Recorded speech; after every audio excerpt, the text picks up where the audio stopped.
Hi guys, have you ever looked in the mirror and wondered, back in the day, people probably didn't feel as pressured about their looks as we do now, right? Well, that's wrong. Completely wrong. Because in the Middle Ages, beauty standards weren't gentle at all, they were pure torture. They didn't have Instagram, but they had beauty standards that, if you tried to follow them, would wear you down day by day, both literally and figuratively. They didn't use photo editing apps, but they used lead-based makeup to whiten their skin, a method that was, well, a slow death. Every noble portrait was basically photoshopped by hand. Your face painted as if you were quietly dying. Every standard came with its share of pain, of hunger, and the pretense that all of it was sophistication. You sure you want to be beautiful medieval style? When having a high forehead meant plucking out every last strand of your bangs with tweezers. If this already feels a bit wrong to you, hit like and subscribe, because the next beauty standards will freak you out even more. Now, come with me back to a world where beauty wasn't in the eye of the beholder, it was in the hands tightening the corset strings. And you'll see, sometimes being naturally ugly was a privilege people back then were never allowed to have. They called it elegance, nobility, uniqueness. But in truth, it was just a way of accepting pain selectively. Back then, beauty didn't come from liveliness. It came from how much you could resemble a wax figure. The more lifeless you looked, the more admired you were. The paler you were, the less emotion you showed, the more people called you refined. If you were healthy, suntanned, with messy hair and slightly crooked teeth, sorry, you were a peasant. And peasants had no right to be beautiful, even if you were born with the face of an angel. Because beauty, in those days, wasn't defined for people, it was defined for status. And to have status, you had to leave your comfort behind entirely. In many cases, beauty standards were no different from tiny laws, except more obsessive, more persistent. Laws not written in books, but etched in the eyes of others, in the banquet hall, in the wedding, and in the mirror. A mirror that didn't reflect the truth, but reflected what you had to become, whether you liked it or not. Just like today, a sun-kissed face in the mirror might tell others you've just come back from vacation, even if all you did was work the fields. But in the Middle Ages, it was proof you belonged to the class that had to work under the sun, which is why the ideal skin was so pale, it looked almost anemic. The paler you were, the higher your status. The more bluish you looked, the more respect you got. No one cared if you were healthy, so long as your skin never saw the sun and your hands had no calluses. Want to be pale? Easy. Don't go outside, don't eat too much, and make sure to close the door when you breathe. No one called it deprivation. They called it refinement. And if you fainted from hunger, that was actually a plus, so long as you collapsed gracefully. Why was skin like printer paper so celebrated? Because it proved you didn't have to do anything at all. You just had to exist, like a living ornament. Some noble women starved themselves until their chests lost all shape, and that was considered the perfect standard. They weren't trying to shine, they were trying to disappear.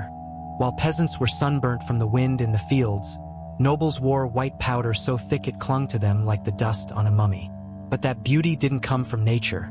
It came from restraint, from hunger, and from the belief that the fewer colors you had, the fewer judgments you'd face. The beautiful weren't the happy ones. They were the ones who looked ready to be laid out on an altar.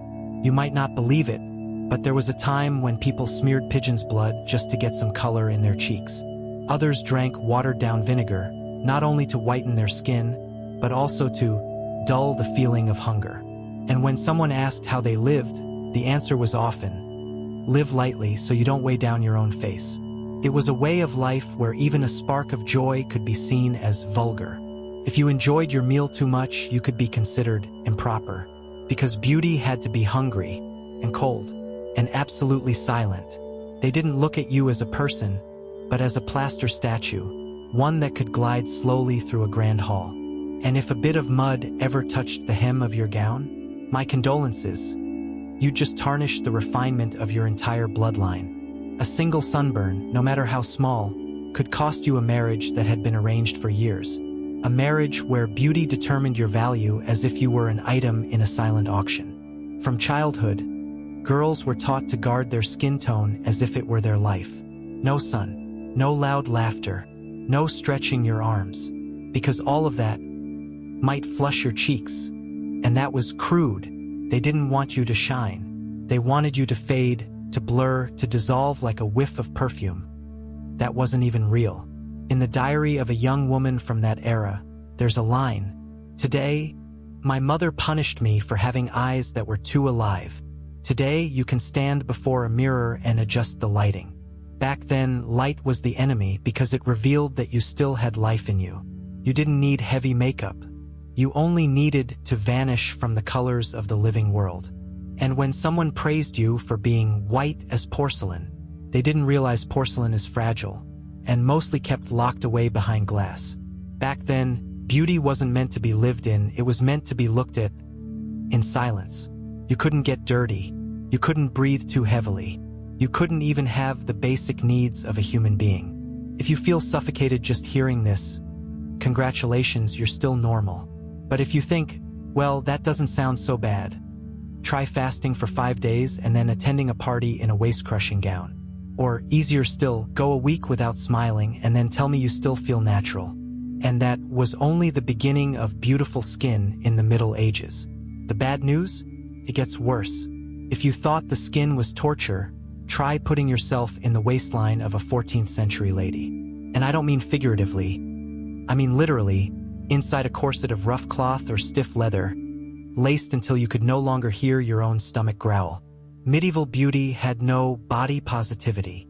It had the smaller, the better, and the harder to breathe, the higher the value.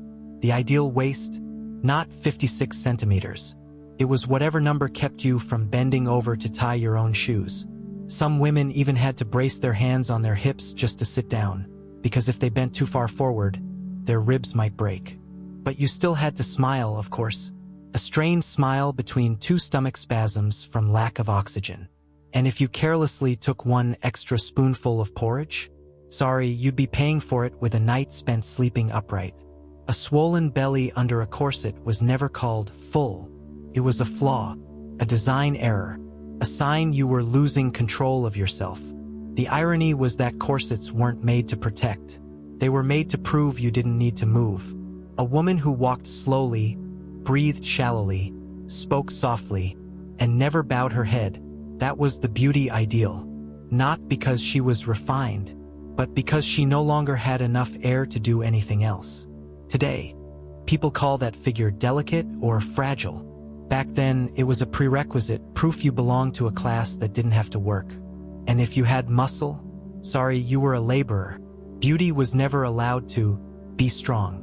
A waist too honest would betray you, showing you had been hauling water, stoking fires, and sweeping courtyards.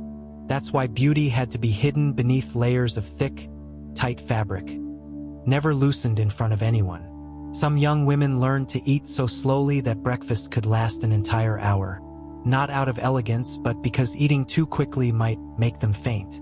And no one was surprised if you collapsed at a party, as long as you did it gently and in a beautiful pose. The more you squeezed your waist, the more people believed you had discipline. The more you held your breath, the more they thought you were virtuous.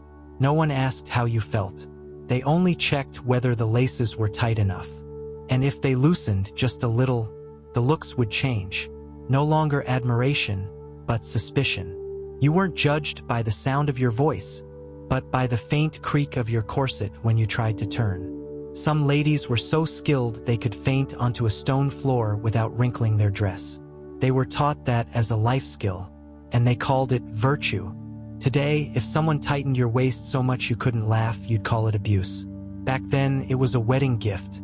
A corset, beautiful and suffocating, like a gilded trap you climbed into every morning. And if you asked, what did they endure it for? The answer was simple. They endured it to be considered valuable. A small waist could buy you a good marriage, a kinder gaze, or even a proper meal. They didn't live to love themselves. They lived to be chosen. And to be chosen, you had to look as though you had no internal organs. You didn't need strength. You only needed curves and silence. Maybe that's why so few women back then lived long, because they were never allowed to breathe for long enough. But their legacy lives on. In wedding photos, in tight bridal gowns, in toxic compliments. "Oh, such a tiny waist, just like the old days," they say, not knowing that in the old days, the air smelled of disinfectant and perfume masking the scent of bruised flesh. So, are you sure you still want to be beautiful like the Middle Ages? Or are you just tightening yourself into a dream borrowed from someone else?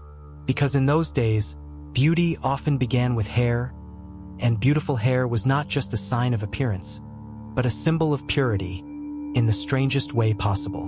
Long, shiny, smooth hair meant you had virtue, even if you were secretly running a fever from scalp fungus.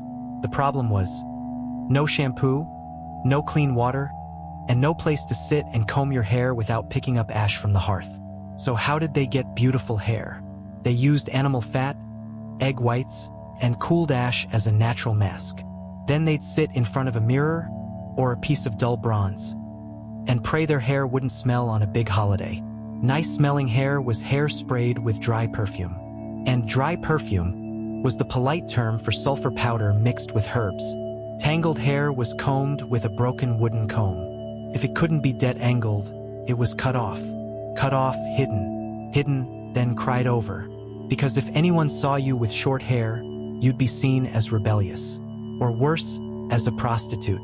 A respectable woman had to keep her hair long, even if it was crawling with lice eggs.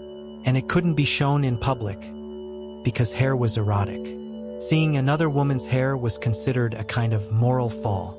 That's why they wore veils, hoods, and head coverings not for the weather, but for morality. If you ever saw a lady of that time scratching her head in the street, remember, that wasn't rudeness, it was survival. One stray louse could cause a fever lasting 3 days, and one damaged lock of hair could cost you a marriage. Some mothers even taught their daughters to rub flax oil mixed with salt into the scalp, because beauty must suffer, and suffer they did. Because if you mixed it wrong, you'd get a mild burn all around your forehead, and that mark would stay for years, while the beauty standard remained unchanged. Hair must be shiny, thick, and obedient. No split ends, no frizz, no straw-like texture, even if you slept on straw every night. Today, you might call hair a natural crown. Back then, hair was proof you still deserved respect. If your hair was thin, people thought you were sick. If it was curly, they thought you were wild. And if you were bald, my condolences, you'd better marry quickly before anyone found out. Without hair dryers, they dried their hair in the wind. If it rained, you kept it wet all day. And if you caught a cold from that, no problem, as long as your hair was dry in time for Sunday Mass. Some people would even boil herbs, steam their heads, then wrap themselves up like dumplings. Also, their hair could develop a noble aroma. That aroma was a blend of vetiver grass, apple cider vinegar, and a hint of leftover sulfur from the last anti-lice treatment. But as long as no one pinched their nose while passing by, you were fine. A true lady was someone whose hair could blow in the wind without anyone thinking it was a chemical accident. And if you were a servant, please avoid the wind. Your hair might blow, but no one would think it beautiful. Beauty was tied to class. So was hair. The same lice infestation. But if you were a noble, people called it unavoidable. If you were poor, they called you filthy, even if both of you bathed in the same public bathhouse. Injustice lived in every strand of hair, and the harder you tried to perfect it, the more you had to face the truth. No one actually had perfect hair, unless you painted it on a wall with expensive pigments and called it a portrait of the beauty of the age. An ideal head of hair may never have existed, but the torment over it was real and lasted for centuries. You want beautiful hair? Give up running around. And if necessary, give up your scalp too. Because beauty standards don't wait for you to be healthy. They only demand that you have enough patience to suffer in silence. Hair that had been tortured but was still called feminine. Perhaps because pain was an inseparable part of that definition. Today you go for a hair spa once a month. Back then they steamed themselves, not to repair damage, but to survive through a banquet where people would only remember your hair, not what you said. And no matter how smart, funny, or kind you were, if your hair was ruined, you'd still be left behind. Because beauty back then wasn't meant to be loved. It was meant to be looked at and silently judged.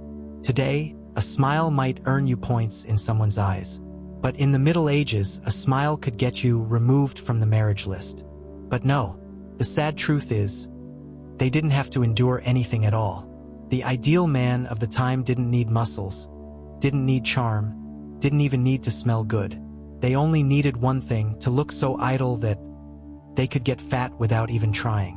The bigger the belly, the rounder the face, the paler the skin, the stronger the proof you didn't belong in the rice fields. And if your hands had no calluses, you could give a little wave to the Duchess without being judged. If your skin was tanned, your back straight, and your teeth healthy, sorry, you looked like a mercenary, not a nobleman. They didn't like muscular men.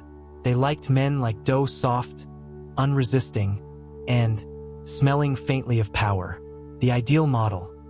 Sitting all day without getting tired, eating all day without your rope strings getting in the way.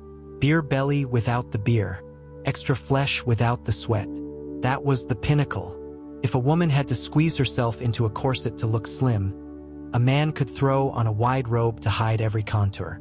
Not for modesty, but so they could avoid exercise while still being called composed.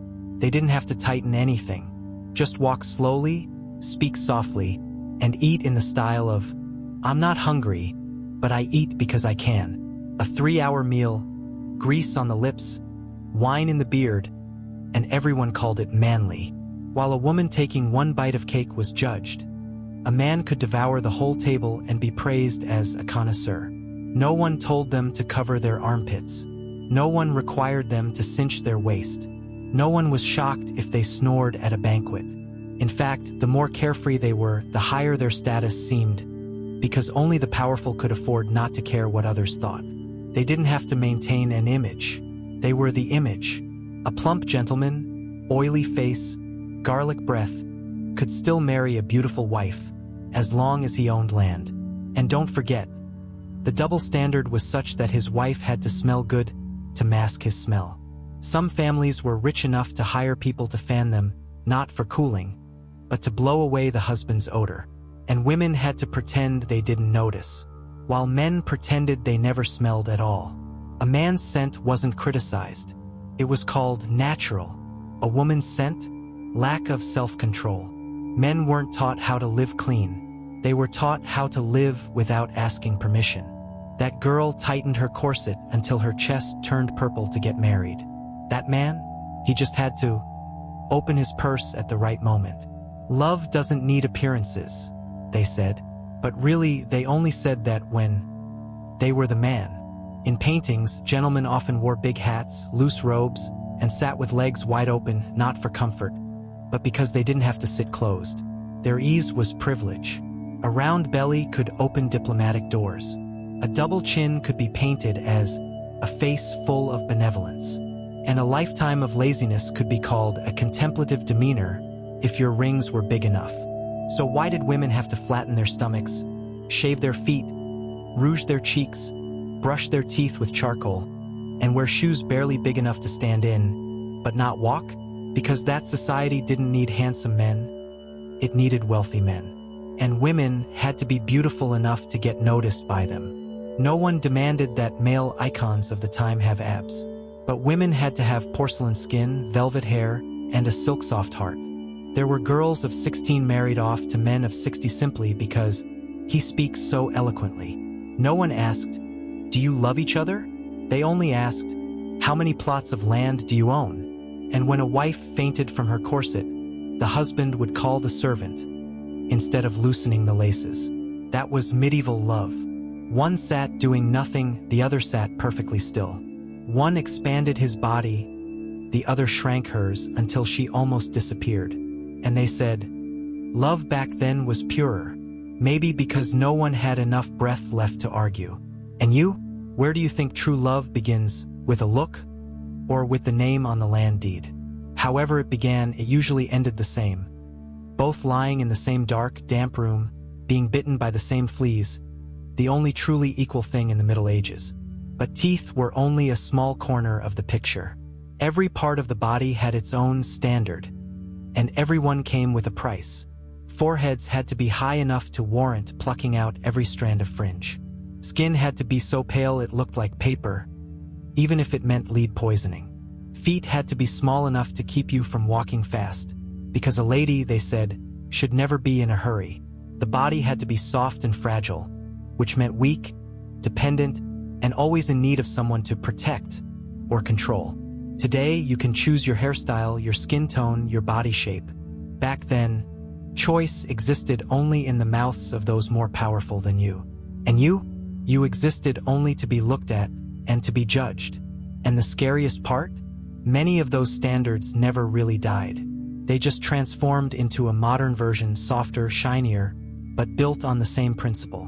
To be accepted, you must bend yourself to fit the mold someone else made for you. Beauty back then didn't come from a smile. It came from the ability to control your face like a wax mask. And when you lost your first tooth, no one said, "It's okay. It happens to everyone." They looked at you as if you had just slipped down the social ladder, because you no longer met the standard of being beautiful even in silence. No one fixed a smile. They simply learned to turn their head to the side when speaking to hide the worst parts. Some women had to paint their lips in deep red, not to stand out, but to hide the cracks at the corners caused by malnutrition. And sometimes, when you saw someone speak so little, it wasn't shyness. It was simply too painful to open their mouth. A lady had to smile with her eyes. Smiling with her mouth was far too dangerous. Perhaps you've heard the phrase, "A smile is the most powerful weapon." In the Middle Ages, it was proof you didn't know how to keep your mouth shut. And you know the most ironic part? Those with bad teeth were often the ones who truly ate, worked, and lived. But in that society, truth was never praised. They didn't care if you were kind. They only cared that you didn't reveal teeth that had rotted over the years. Beauty, once again, wasn't found in life, but in the ability to hide decay. And that's why, even today, you might brush your teeth 3 times a day and still feel too insecure to laugh out loud. Because that fear, perhaps, has been inherited from ancestors who learned to stay silent in order to survive. A genuine smile can light up a room, but in the Middle Ages, it could snuff you out before you even stepped inside. If you think today's beauty standards are heavy, remember, at least you can still go to the dentist. Back then, one smile could end you, because to have that bright white smile, people used a cosmetic that made you more beautiful each day, while killing you bit by bit. Would you use it? Medieval women didn't have to ask themselves that question. They already used it, and they called it white powder. Main ingredient, lead, a heavy, toxic metal, extremely effective at making you pale as a freshly unearthed mummy. Skin white as porcelain, flawless, that was the ideal. As for the peeling skin and broken blood vessels under the powder, no one said a word. It starts with a mild headache. Then comes the fatigue, the sleepless nights, the hair falling out. After that, confusion, necrosis, and sometimes the heart simply stops. But as long as your makeup doesn't smudge when you faint, you're still considered beautiful.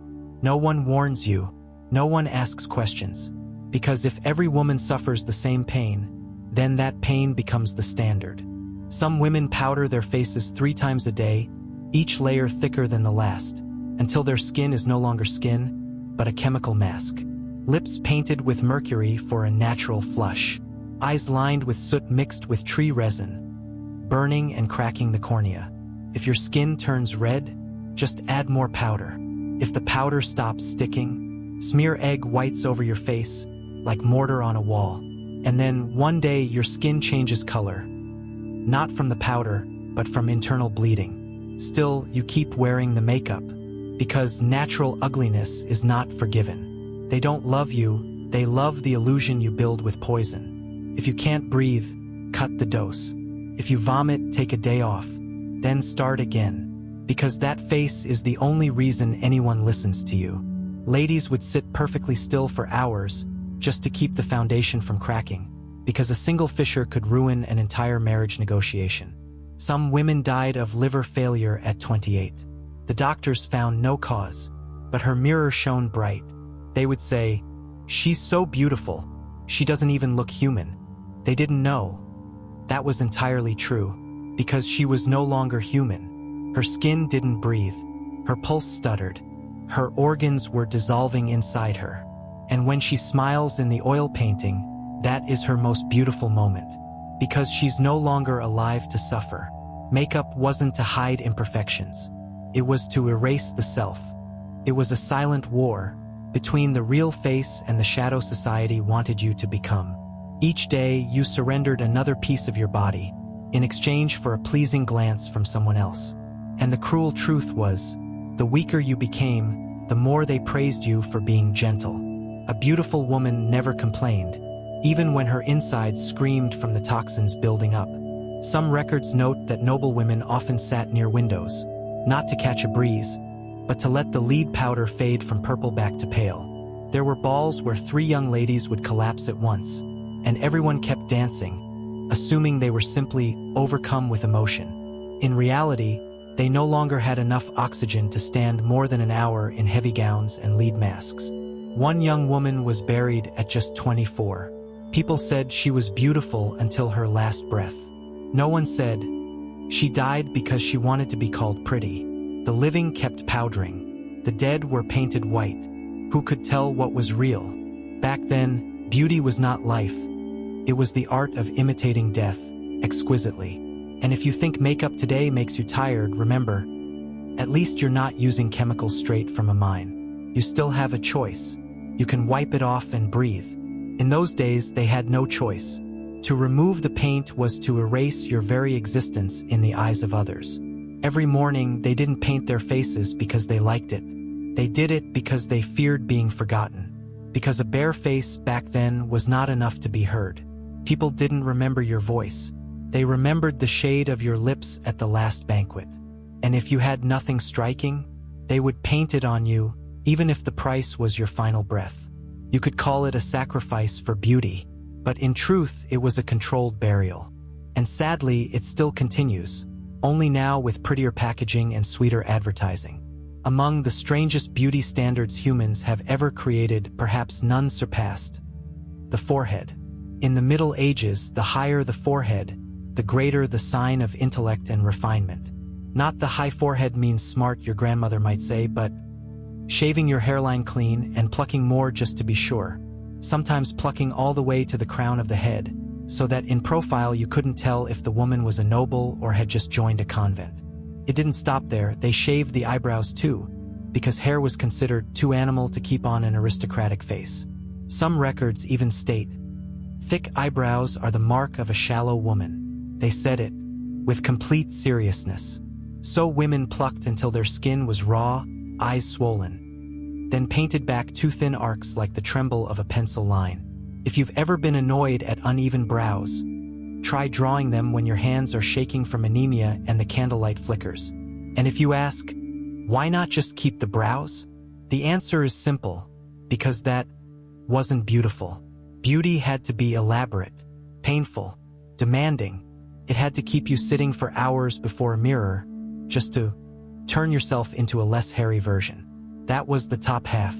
As for the bottom, the standard demanded you be perfectly flat-chested. Not because that era liked strange aesthetics, but because large breasts were seen as vulgar, animalistic, and impossible to hide under a corset. They didn't call it beauty. They called it indecency of the body. Slender girls with narrow shoulders, arched backs, and flat chests were considered the perfect ideal. And if you blossomed naturally, congratulations, you just lost about a quarter of your marriage prospects.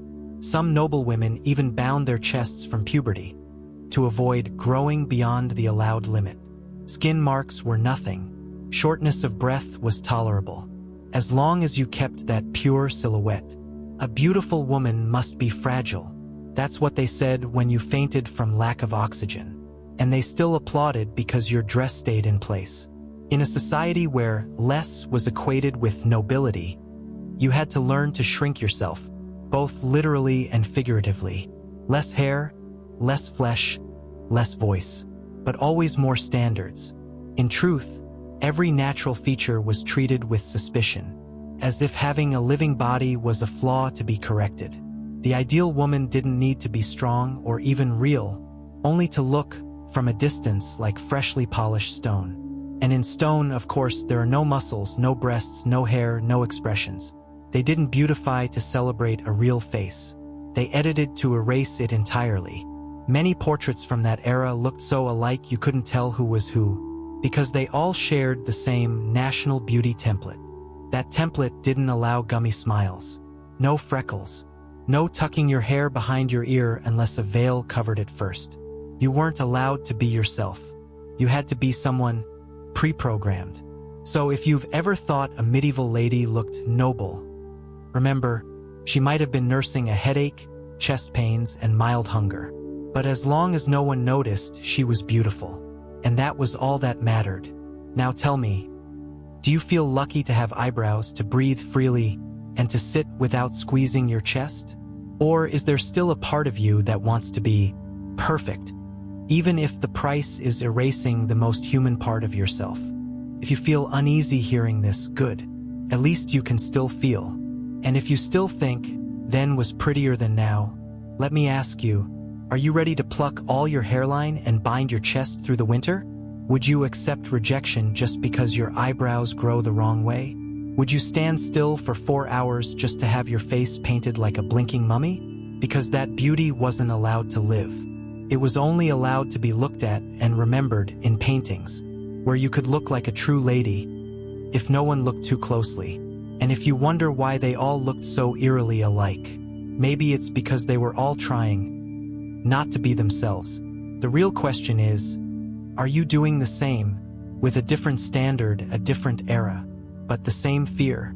Or are you ready to live with a real face, with hair, with breasts, with eyebrows, and with freedom? If you've ever complained about high heels hurting your feet, try imagining wearing shoes made of metal all winter. Noble shoes back then weren't made for walking. They were made to prove you didn't have to walk anywhere at all. Rigid soles, pointed toes, laces cutting deep into the skin. Each step like a silent contract that you will not run away. Wealthy women didn't walk slowly because it was graceful. They walked slowly because every step drew blood. If you saw a lady standing motionless in a corner, don't assume she was posing. She might simply be unable to turn. Beneath the gown was the corset, and beneath the corset was a body compressed like a tightly wrapped parcel. Tight enough to still breathe, barely. A corset cinched from the waist to the bust. Not to preserve a figure, but to create one. A figure that had never existed in nature. Had a big meal? Sorry, you weren't allowed to. The stomach had no space left. Need to pick up a dropped handkerchief? Impossible. Bending over meant risking a dislocated spine. The spine was no longer bone. It was a required curve, bent to the whim of a tailor you had never met. Some days you wanted to take a deep breath, but the corset allowed only existence, breathless and smiling. Then came the lace-up corset, the advanced level of self-distortion to fit a standard. The tighter the laces, the more arched the back, the smaller the waist, and the more scrambled the internal organs. Some women fainted mid-meal from poor circulation. Others didn't wake up at all. Few complained because before you died, you had already made a good impression. People praised petite as a pocket watch, but no one asked, inside that watch were the gears breaking? You had to glide as you walked. In truth, you were just trying not to fall. Every time you sat down, you counted how many ribs were still intact. They dressed better back then, people say. Yes, if better means being unable to climb stairs. Noble women were never allowed to hurry, because if they ran, everything on them would break, literally and figuratively. Skirts so wide you needed attendants to hold them. Shoes so stiff you had to relearn how to walk. Corsets robbed you of sleep, and braids were woven so tightly that even sleep hurt. But as long as you looked good, who cared? Elegance in those days was silent endurance. The ability to stand for 4 hours without touching your stomach. This wasn't aesthetic taste. It was a control system through fabric, rope, and a mirror too small to show your whole self. You were forced to choose between comfort and existing in other people's eyes. Clothes weren't designed for you to move. They were designed for you to become smiling furniture. Your body was no longer yours. It belonged to the gaze. And that gaze did not accept folds, wrinkles, or irregular breaths. If you breathed too hard, you lacked refinement. If you leaned while sitting, you lacked discipline. If you sweated, you lacked class. They didn't care how you felt, only that you didn't disturb the bow at your waist. And if you wanted to rebel, you were an uncultured woman who didn't know beauty. Some girls got so used to pain, they stopped feeling it. They called it maturity. Some mothers taught their daughters to lace themselves tighter each morning, so they would understand self-worth. And some nights, a girl cried alone because her chest could no longer open the way it used to. But the next morning, she still donned the wig, slid her feet into iron shoes, and smiled with proper upbringing. It was beauty that warped the body, and then warped the emotions. Beauty was no longer freedom of expression. It was the ability to endure without anyone noticing. And if you still think people dressed better back then, let me ask, could you live a month without being able to bend down? Could you walk like a wooden statue just to be called graceful? Or would you choose to breathe, to eat, to walk quickly when you're late? Would you choose true beauty, or the kind that demands you lace yourself into deformity just to fit? In the Middle Ages, beauty standards were so strict that women were absolutely forbidden to sweat. Not because they weren't hot, of course they were, but because body odor was considered indecent. It didn't matter if you just hauled water, carried hay, or were wearing 6 layers of dress under the summer sun. You still had to smell lovely, but you weren't allowed to bathe often. Bathing too much was believed to be dangerous for both your health and your morals. Water, they thought, was a hiding place for evil spirits. And soap, that was for the sick or for prostitutes. So, how did they keep the scent? They sprinkled dried flowers into their skirts, hung little sachets of herbs inside their corsets, and prayed the wind blew in the right direction. If the smell still escaped, they blamed it on the kitchen fire, the chicken coop, the servants, anything but their own bodies. They wouldn't dare lift their arms above shoulder height, for fear that a slight rustle of fabric might release the forbidden scent. Can you imagine? Every step had to be taken lightly, not for grace, but so as not to stir up the real smell. And if you were caught having an odor, no one would tell you directly. They'd simply refuse to shake your hand. Fragrance became a kind of religion. A respectable woman was one who always carried the scent of flowers, even if she lived next to a pigsty. They used essential oils, but only dabbed them on the wrists, never directly on the skin, lest they be seen as too wanton. Some women even placed dried petals between their fingers, so that every movement felt like living in a garden. But in truth, they were living in a state of slow decay. Every day was a battle of fragrance against biology. They sat by windows not to enjoy the view, but to release some of the heat trapped beneath their gowns in the summer sun. The thicker the dress, the more sweat it trapped. But the more it trapped, the calmer your face had to be, as if you didn't even have sweat glands. The itching, the rashes, the blisters, all hidden behind an educated smile. Men could breathe heavily, spit, wipe their foreheads. Women, they used silk handkerchiefs, dabbed lightly, and hid away the cloth soaked through with sweat. On windless summer nights, women lay still, not to sleep, but to avoid producing scent in their dreams. And if you think this is an exaggeration, remember, some women were removed from their own weddings for a strong odor when passing the altar. That society wanted you to smell good, but never to ask how to smell good. You had to manage it yourself. Smell yourself. Judge yourself. Punish yourself if you weren't spring meadow enough. If you dared to say the truth, that real humans have real smells, congratulations, you just became the joke of the tea party. People didn't need you to be perfect. They just needed you not to be unpleasant. And the human body, more often than not, is unpleasant. That's why they mixed lavender with urine to mask odors, because if it wasn't pleasant, at least it was unusual. Some ancestral recipes used vinegar with wine, or ash with ginger, sounding like magic, but born from desperation. And every time someone wrinkled their nose, you'd wonder, is it me?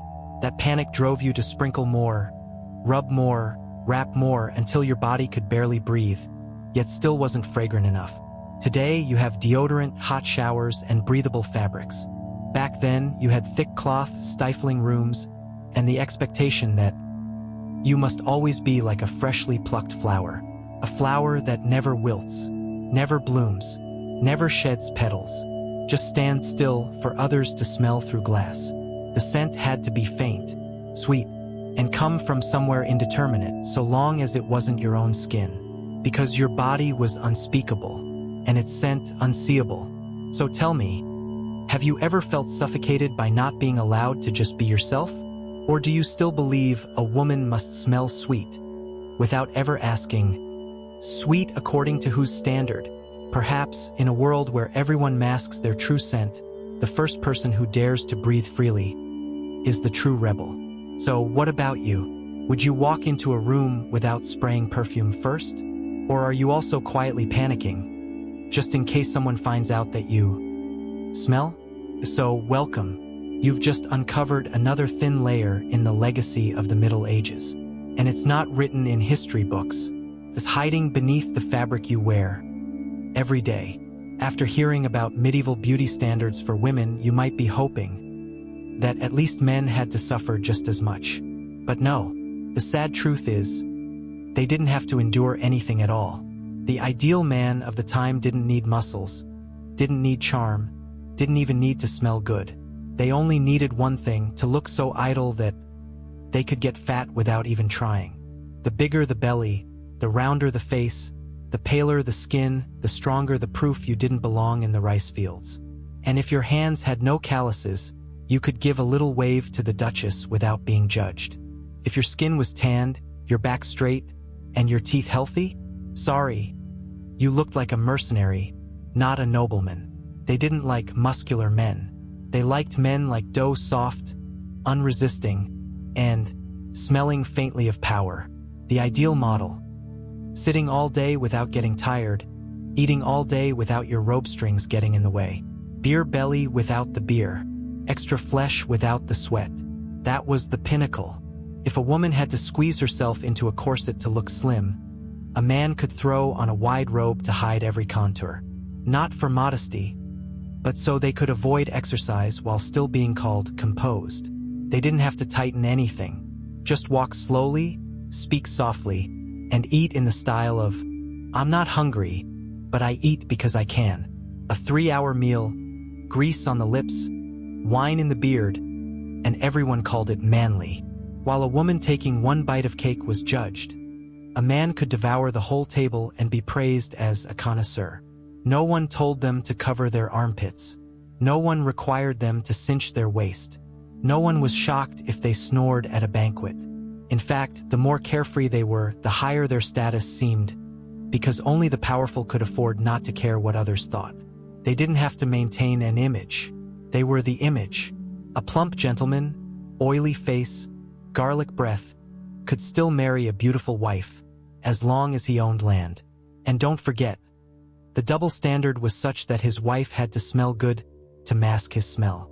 Some families were rich enough to hire people to fan them, not for cooling, but to blow away the husband's odor. And women had to pretend they didn't notice, while men pretended they never smelled at all. A man's scent wasn't criticized. It was called natural. A woman's scent? Lack of self-control. Men weren't taught how to live clean. They were taught how to live without asking permission. That girl tightened her corset until her chest turned purple to get married. That man? He just had to open his purse at the right moment. Love doesn't need appearances, they said. But really, they only said that when they were the man. In paintings, gentlemen often wore big hats, loose robes, and sat with legs wide open, not for comfort, but because they didn't have to sit closed. Their ease was privilege. A round belly could open diplomatic doors. A double chin could be painted as a face full of benevolence. And a lifetime of laziness could be called a contemplative demeanor if your rings were big enough. So why did women have to flatten their stomachs, shave their feet, rouge their cheeks, brush their teeth with charcoal, and wear shoes barely big enough to stand in, but not walk? Because that society didn't need handsome men. It needed wealthy men. And women had to be beautiful enough to get noticed by them. No one demanded that male icons of the time have abs. But women had to have porcelain skin, velvet hair, and a silk-soft heart. There were girls of 16 married off to men of 60 simply because he speaks so eloquently. No one asked, "Do you love each other?" They only asked, "How many plots of land do you own?" And when a wife fainted from her corset, the husband would call the servant, instead of loosening the laces. That was medieval love. One sat doing nothing, the other sat perfectly still. One expanded his body, the other shrank hers until she almost disappeared. And they said, love back then was purer. Maybe because no one had enough breath left to argue. And you? Where do you think true love begins? With a look? Or with the name on the land deed? However it began, it usually ended the same. Both lying in the same dark, damp room, being bitten by the same fleas, the only truly equal thing in the Middle Ages. It didn't matter if you were a peasant or a noble. If you had blood and skin, you had lice. Lice didn't care about wealth. They only needed a warm enough body to lay eggs. And your body, fragrant or not, was still a 5-star hotel for them. Head lice lived in your hair, body lice in your clothes, bed bugs under the straw mattress. Nobody lived alone. Some burned straw every night, not for warmth, but to smoke the bugs out before sleep. Yet they always came back as if invited, sometimes in greater numbers, sometimes bringing friends. People learned to accept it. No one flinched at the sight of eggs clinging to a sleeve. They just plucked them off, brushed them away, and carried on with the ceremony. There was even a popular pastime, picking lice off each other, a sort of intimate bonding for unmarried couples. And if you caught a big one, that was good luck. If it burst, well, sorry for the image. In the bedroom, you never slept alone. You slept with bedbugs, flea bites, and the constant buzzing in your ear. If you ever itched for no reason, trust me, there was a reason. You just couldn't see it. Clothes were hung in the sun not to smell nice, but to bore the bugs into leaving. But they didn't get bored. They were loyal. They followed you through harvest, through weddings, through funerals. Some women had maggots growing in wounds without knowing, until they moved. Some gentlemen died of fever, only to be found with a flea nest under the fur collar. One bite from a disease-carrying louse could keep you bedridden for 2 weeks, with your memory gone. But who cared? Everyone had them. If you complained, people looked at you as if you were pretentious. Back then, endurance to itching was seen as a measure of patience and morality. Scratch hard in public and you were vulgar. Scratch lightly and you were refined. Over time, people learned to scratch with their eyes, or to accept itching as part of their personality. Some records say, God tests man with vermin to see who is worthy of sainthood. But no saint ever died from bedbugs. Only commoners, many of them. You'd wake up covered in bites. Ask, is it the bed? No, it's because you're still alive. Some smeared beeswax around their neck. Not for beauty, but to stop lice from climbing to the face. And you thought you were alone? No, there was an entire ecosystem under your skirt. They ate, laid eggs, died, and multiplied to the rhythm of your heartbeat. The pain from bites was never the worst part. The worst was catching one. And it was still moving. There were no pesticides, only silence, and hope that you'd still be conscious in the morning.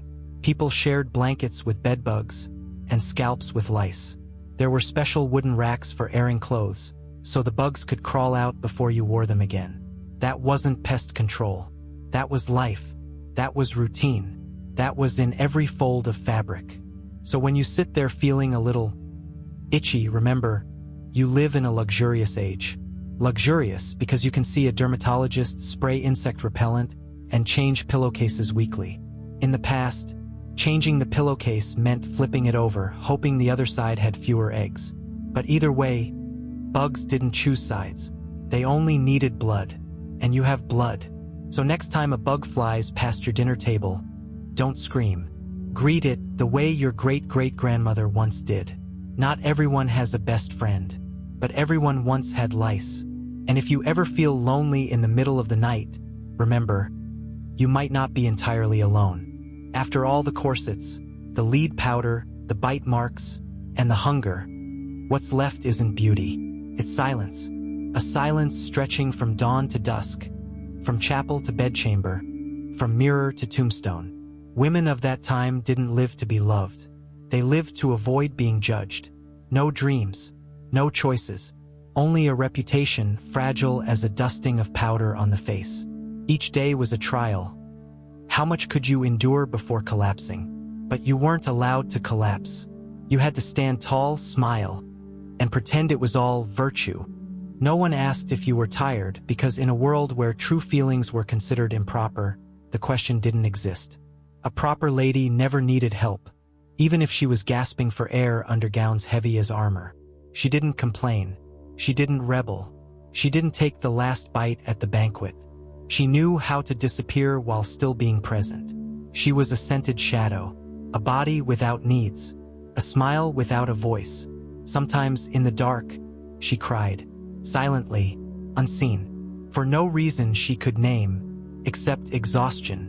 Exhaustion from not being allowed to be herself. But in the morning, she wiped her eyes, fixed her hair, and stepped into another day without hope. They said, "Women are the weaker sex." But the truth is, they were strong enough to survive a system that crushed them to the bone. Men could be angry. Women could not. Men could fail. Women could not forget to tighten their waist. They carried every expectation as if it were destiny, never allowed to set it down.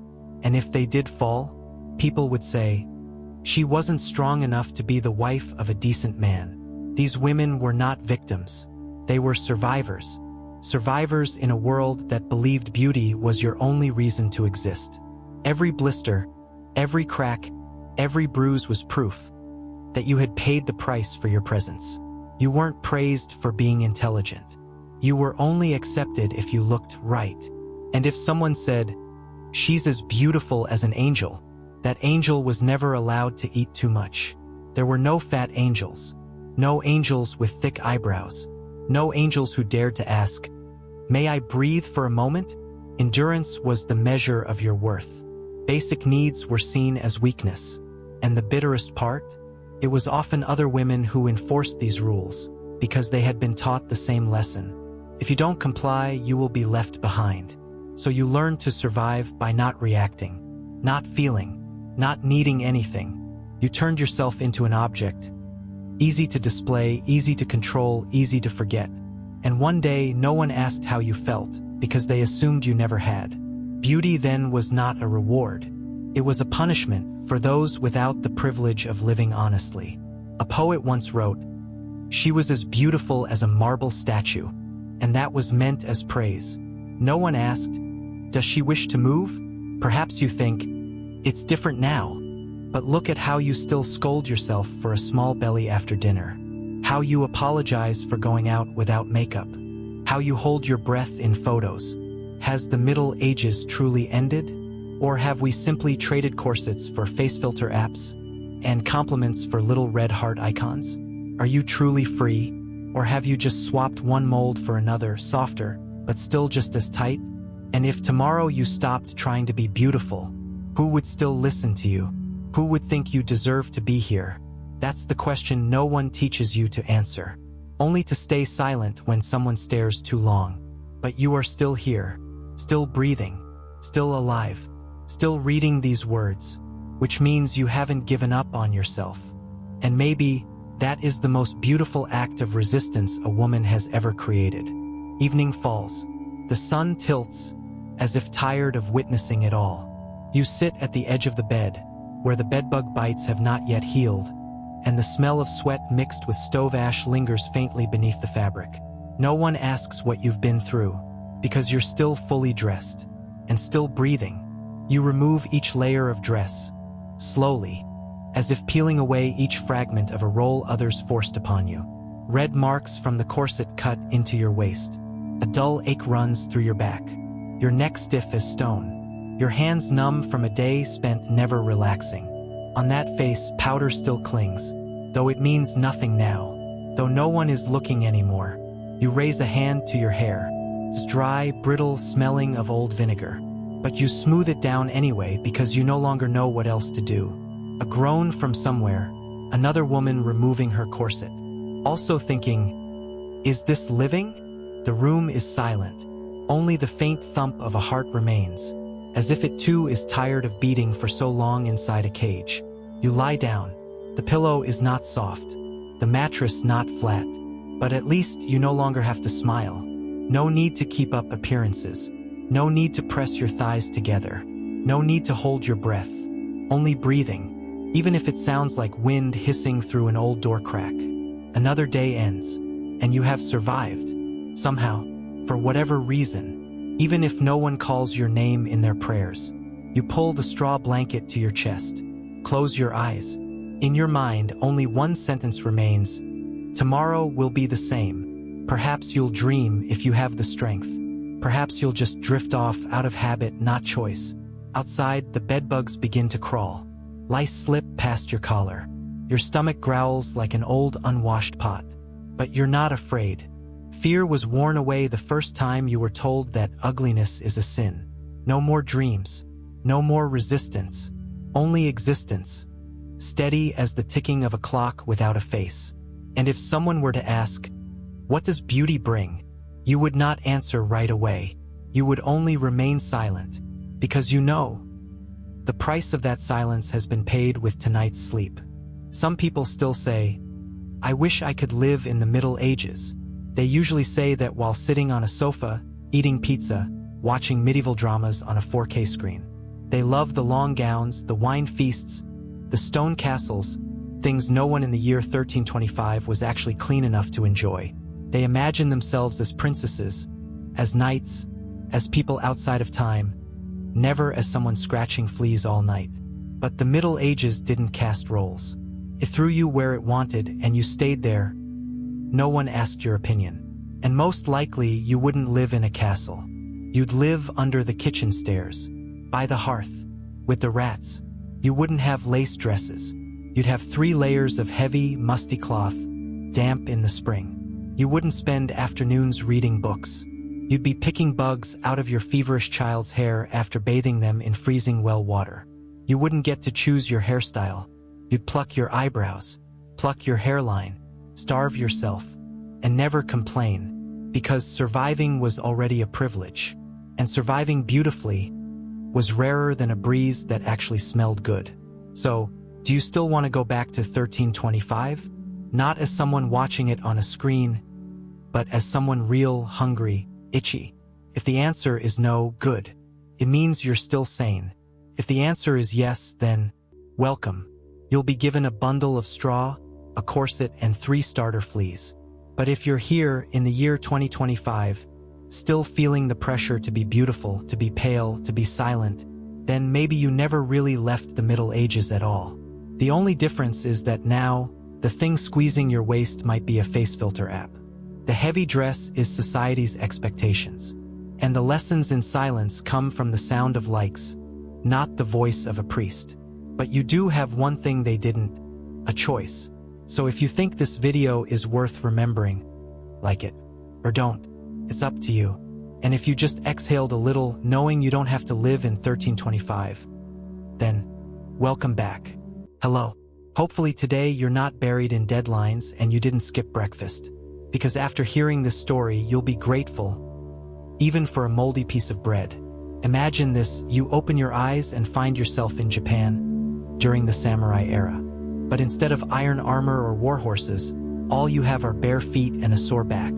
There's no war drum, only the howling wind and the smell of damp hay close to your face. You're not a warrior. You have no name. You are a dirt digger. Others train with swords. You're sent to dump human waste. And if you think this is the golden age of the samurai spirit, you're in for a rude awakening. So how do you survive in a place where every harvest season sounds like a funeral procession? And why can't you, a modern human, last even a morning here? In the next few minutes, I'll take you through a full tour of Japanese-style hell, the raw version, no filters. If you like history stories, with the aftertaste of mud and tears, hit subscribe. No pressure, but if you survive the first part, we've got more wild rides ahead. Now, turn off the lights, lower the background noise, and imagine you're lying in a straw hut. The sky hasn't lit yet, but something just crawled across your foot. Outside, dogs bark and people shout. Not robbers, just tax collectors on patrol. You've got no money, no rights either. What you do have is a hoe leaning by the door, and another day begins in an era where every dawn feels like a burial ritual. And if you're waiting for a romantic moment, sorry, we're far past anime territory. Let's begin. Before sunrise, and before you head to work on an empty stomach, you wake up on a torn mat placed directly on the cold ground. The hut is the size of a closet, fits 3 people lying shoulder to shoulder, and blocks no wind. Every breath you take carries the scent of mildew, half-burnt wood, and stray cat urine. Your back aches, not from overwork, but from uneven ground and stones stabbing your spine. The sun's not up yet, but footsteps outside already keep you from sleeping. You pull a moldy straw mat over yourself. It's not warm, just makes the mosquito buzzing more bearable. Your hair is sticky, last night's sweat hasn't dried, and something just crawled out of your collar. You swat it away without looking around here. It's best not to know what you touched. One corner of the hut leaks. Yesterday's rain turned it into a black puddle where frogs hop near your pillow. Not a real pillow, of course. You rest your head on a bundle of straw tied with old rope, once used for rice or for corpses. Every time you turn, the straw rustles and bedbugs patrol like soldiers. Your feet are scratched, toes caked in dirt, and you can't remember the last time you washed them. There's no mosquito net, only spider webs and spiders above your headbeam. The person lying next to you, maybe your younger brother, or someone who ducked in last night to avoid robbers. You don't ask. Around here, if someone's still breathing, they get to stay. If not, they're out, no questions. You sit up. Your spine cracks like an old wooden door forced open too fast. Outside, the rooster's crow doesn't sound like a movie. It's hoarse, broken, and more like a sick man coughing. A dog barks, either at a stranger or from hunger. Nobody knows, nobody cares. You reach for your straw sandals. One is missing. What's left are bare feet. Cold mud seeps into your skin like needles. That's how you start the day. Pain and wetness. You step outside. Smoke from nearby huts floats faintly in the morning mist, as if the village is dissolving into the air. An old woman is picking up cow dung near your home. She doesn't look at you. She knows you're no better off. You bend down to wash your face with a ladle of water from the jar. It's brown, and you pray not to swallow any. The cold doesn't wake you up. It makes you shiver and nauseous. Your hands are red and sore, not from cold, but from yesterday's bite, now swelling with pus. You take a deep breath. This morning smells like the last somewhere between wood smoke, buffalo dung, and ashes. You wonder, if this is a normal day's start, then what counts as abnormal? Last night, you heard screaming. Someone was stabbed over dried fish. But this morning, everyone acts like nothing happened. You don't ask. You know asking won't change anything. It'll only earn you an enemy. You reach for your straw sandals. One is missing. What's left are bare feet. Cold mud seeps into your skin like needles. That's how you start the day. Pain and wetness. You step outside. Smoke from nearby huts floats faintly in the morning mist, as if the village is dissolving into the air. An old woman is picking up cow dung near your home. She doesn't look at you. She knows you're no better off. You bend down to wash your face with a ladle of water from the jar. It's brown, and you pray not to swallow any. The cold doesn't wake you up. It makes you shiver and nauseous. Your hands are red and sore, not from cold, but from yesterday's bite, now swelling with pus. You take a deep breath. This morning smells like the last somewhere between wood smoke, buffalo dung, and ashes. You wonder, if this is a normal day's start, then what counts as abnormal?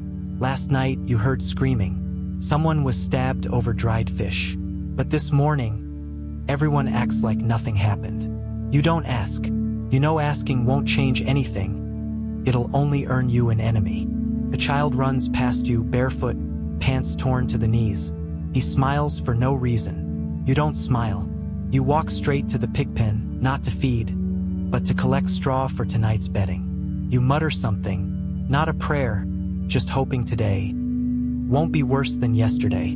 But deep down, it will be worse. You just don't know how yet. Light begins to seep through the bamboo cracks. You can see now, the ground looks muddier in daylight. You hunch over. A simple move, but one that reminds you you're no longer young. A wooden gong sounds from the headman's house, the signal to start the workday. You haven't eaten, but there's nothing to eat. Hunger has become familiar.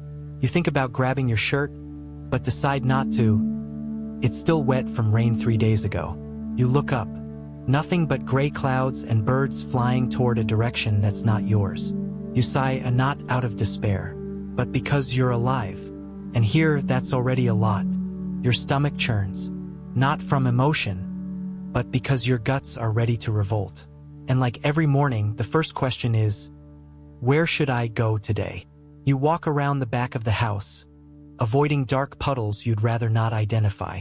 There's a wet pile of straw, your usual meditation spot.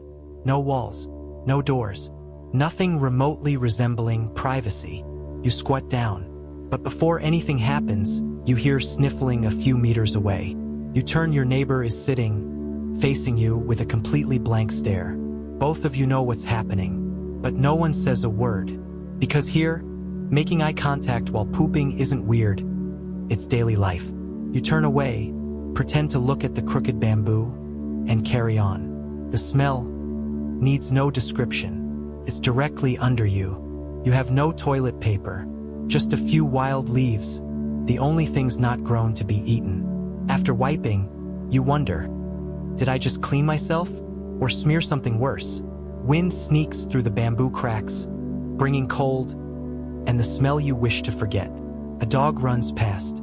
It grabs something near you and dashes off. You don't want to know what it just ate.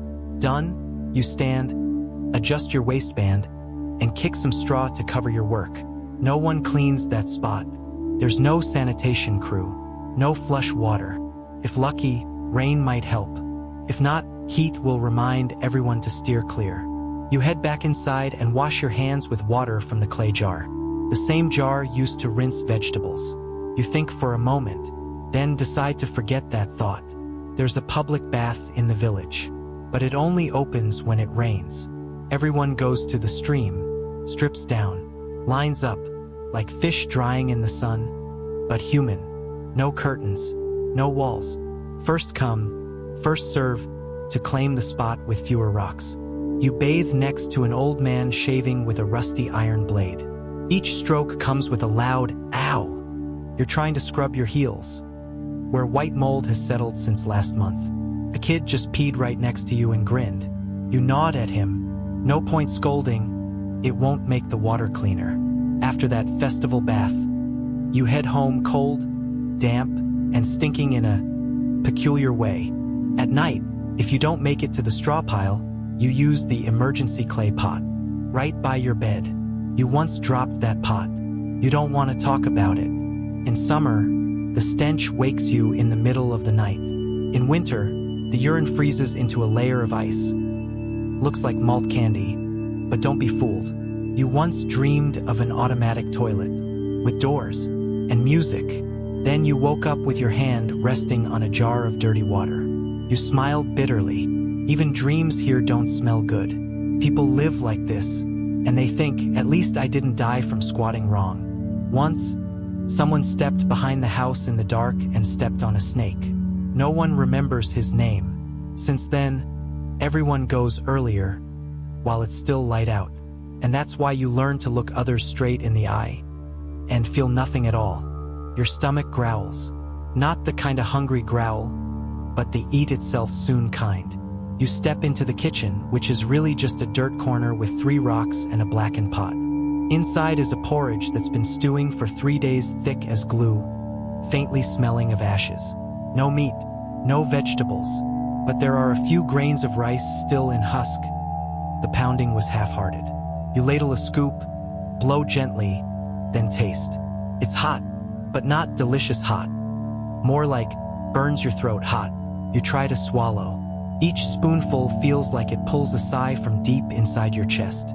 A fly lands on the bowl's rim. You flick it away and instantly forget. The main flavor is ash. The side note is a strange tang, like rust. You don't ask why. Asking won't change the fact you still have to eat. Your mother adds a special dish. Pickled radish that's turned a weird gray. You sniff it. Not rotten, but it definitely shouldn't smell like mop water. The first bite slides down your throat like bargaining with your stomach. No chopsticks. You use your hands. And no one washes hands before eating. You glance around, seeing your little sister licking her bowl. Not because it's tasty, but because today she's full. Your father stays silent. Not because he's chewing, but because he hasn't had anything to say in years. On the table sits a gourd of water. You open the lid, pour. It's pale brown, as murky as poorly strained cassava tea. You sip. Your mouth feels drier after. You don't know why. Sometimes you think, if we sold this water to the enemy, maybe they'd surrender from stomach pain. The bowl of porridge nears empty, but fullness never comes. Only an empty belly and a heavy head. You force a smile, the kind you make when you know you'll be eating this again by evening. A bit of husk is stuck in your teeth. You try to dig it out with your nail. Doesn't work. You tell yourself, if breakfast is the start of a good day, then today needs extra prayers. Once you dreamed of eating a warm steamed bun. You woke up biting into a raw yam. You didn't cry. Tears are a luxury, and thirst is scarier than hunger. Villagers say the family across the path once had eggs for breakfast. 7 years ago. You're not sure it's true, but that rumor alone is enough to spark lifelong grudges. The smell of cold porridge rises like a reminder. Being alive means having to keep swallowing. A neighbor's child choked on a stone in his rice. His mother just patted his back and went back to work. No one dies from breakfast, but breakfast reminds people they haven't died yet. You stand up and place your bowl on the ground. Clicks, like it's groaning too. Outside, the sun begins to peer in, but it brings no warmth, just sharpens your hunger. You glance back at your meal and quietly ask, what even is this menu? No one answers. No one names the things that make them feel ashamed. If this is called breakfast, then the word eat is being insulted.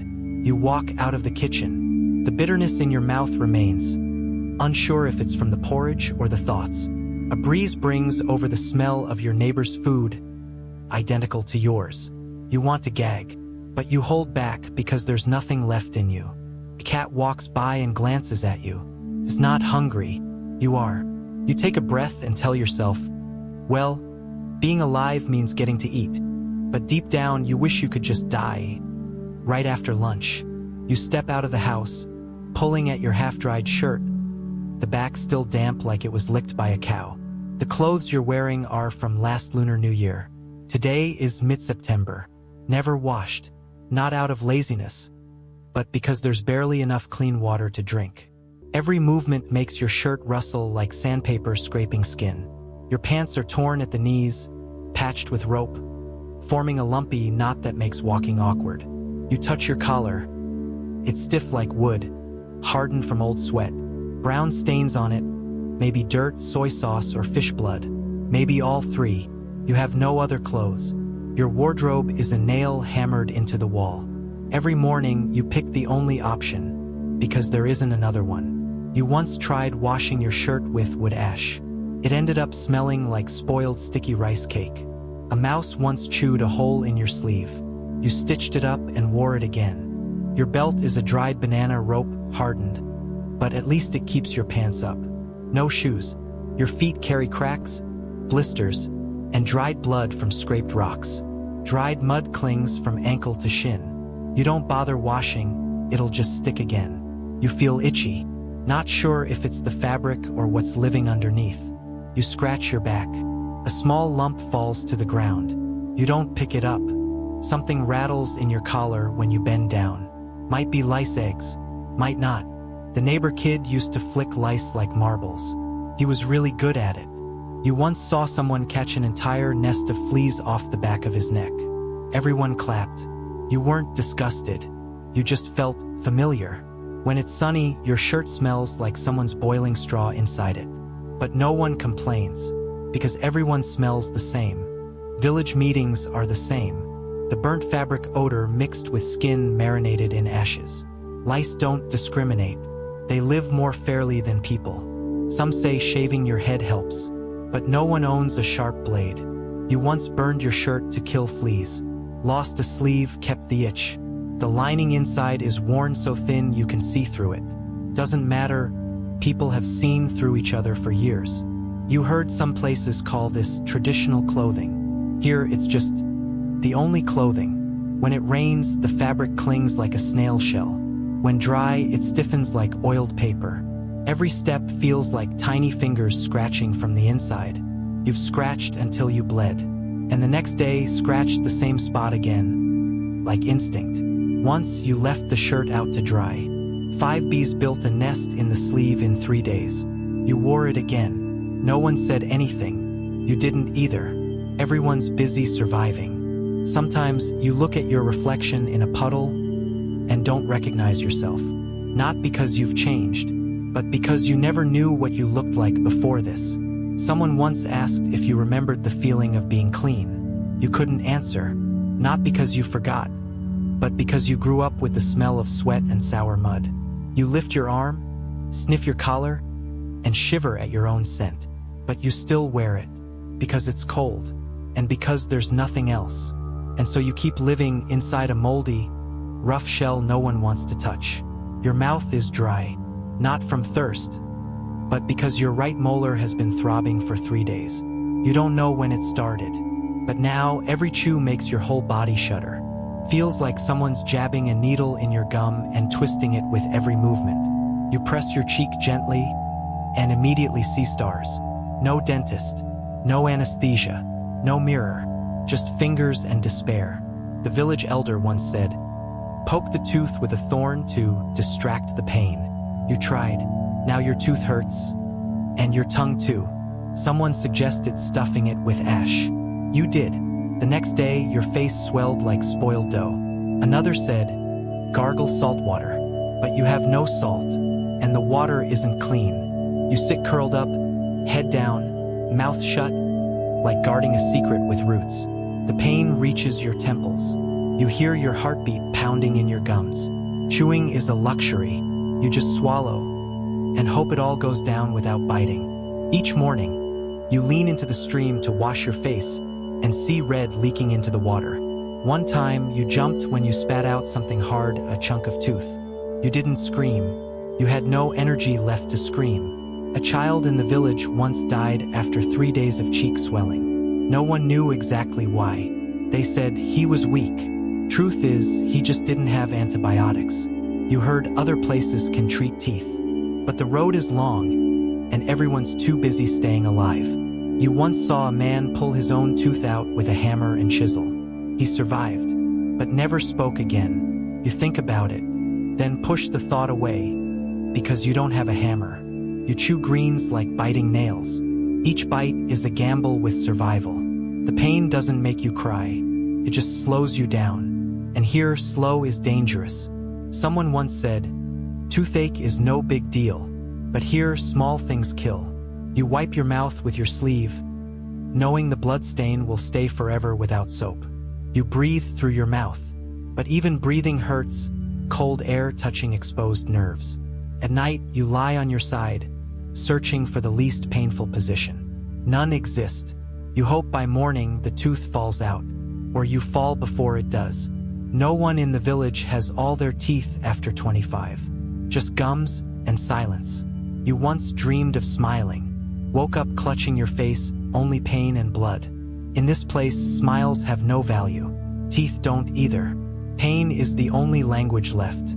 In the misty dawn, you head to the field, clutching your hoe and unfinished sleep. The ground is soaked, freezing, slicing through bare feet like a warning.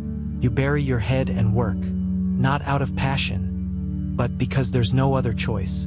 Your hands go numb before the rice takes root, and your back bends deeper into the mud. No breaks. No one waits for you to breathe. Someone collapses in the field. A blink later, everything continues as if nothing happened. Health isn't a topic here, just something to barely get through the day. Before the sun rises, your hands are already scraped raw. your shoulders burning from water trips. Rain means planting. Sun means harvesting. Storm means weeding. There's no bad weather, only unfinished fields. A rushed midday meal, a handful of cold rice, and some greens soaked in ashes. The bitterness hasn't faded yet, but you bend down again like your stomach doesn't exist. Each day repeats itself, just like the wooden gong marking village hours. You once tried counting how long until a break, then laughed, here breaks mean burial. Once you had a fever, but still went to the field, vision blurry, head spinning. Rice won't plant itself. The 9-year-old neighbor carries buckets taller than himself, no complaints, no eye contact. You look at him, remembering when you were that small too. Only now your feet are hardened. No one taught you to farm. You were born into it like a shadow stuck to the ground. The oldest in the village is 70, but no one dares call it retirement. An old lady still sweeps straw every morning with a broken broom, not out of joy, but because survival demands movement. People say labor is glory. Here, it's a sentence lasting as long as your life. You don't know holidays, no office hours. The sun is your clock, harvest your calendar. Someone broke an arm, still bandaged up and weeded with the other. Pain doesn't stop anyone. It just makes steps a bit slower. A man died during harvest. His family kept collecting rice like the body wasn't even cold. You weren't shocked. That's just how things go around here. Once a sickle sliced your leg. Blood trickled into the soil. The rice still grew green. No one ever asked what you wanted to be. Here, the job chooses you by the calluses on your hands. Someday you'll collapse, someone else will finish your row. That's it. No name carved, no headstone, no speech, just a ragged shirt hanging near the stove and a shallow dent in the dirt where you used to rest your back. You once wished for rain, not to rest, but to work in cool water. Your only dream isn't wealth. It's to bend over and pull weeds with less pain. Some days you can't remember if you've eaten, too tired to taste anything. You used to measure time by seasons. Lately, you count it by recurring pain. Each morning, your hands no longer straighten fully, but you still go to work. One time you sat in the field, leaning on your hoe, eyes to the sky, realizing you were just like unbloomed rice. You stood up because everyone else did. Around here, collapsing is the only break. On the way home, your head hangs down not from shame, but because your neck can't lift after 10 hours straight. Passing a puddle, your reflection is blurry, not from light, but because there's nothing left to recognize. You rinse your hands briefly, lean your hoe against the wall, and tell yourself, tomorrow starts again. The women in the village wake the earliest and sleep the latest, but no one calls them heroes. They don't wear swords like samurai, nor armor, only cracked hands and backs hunched by the years.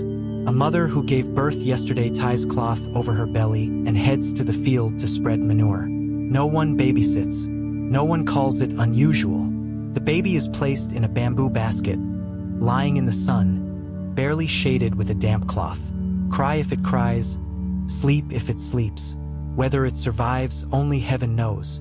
Women farm, wash clothes, cook, chop wood, mend shirts, soothe kids, and return to the fields. No holidays, no me time, no words of thanks. They're called the strong backbone, but here they're also the front line. If a child is sick, the mother still plants rice. The child gets a scarf and is left with a 7-year-old sibling. A girl is married off at puberty. Her dowry is 2 sacks of rice and a rooster. She cries on her wedding night. No one cares. The next morning, she still has to haul water. The village elder had 5 children. 3 starved to death, 2 vanished during wartime. She still collects firewood, because doing nothing means thinking, and thinking hurts. A 3-year-old is tied to her mother's back while she harvests. Each sickle swing passes inches from the child's feet. A 6-year-old girl knows how to start a fire, stir ashes, and cook porridge without burning it. At 8, she's tasked with guarding the stove while the family works, and knows how to suppress hunger. At 10, she carries water across 3 hills. Every time she slips, her mother cries quietly. Boys aren't better off. At 5, they lead buffalo. At 7, they glean rice. By 12, they work like grown men.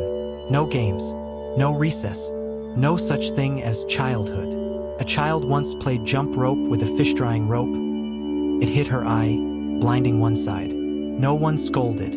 Adults only said, if she had worked instead, that wouldn't have happened. One child spilled the family's only water bucket. No porridge that night. The child wasn't beaten, but from the next day on, he never dared run again. The youngest always eats last, or not at all. When everyone's done, the youngest licks the bowls not from hunger, but to feel what eating is like. One baby died at 3 months old, too cold, and the clothes too thin. His mother sat silently all day. That evening, she still went to the river to wash clothes like usual.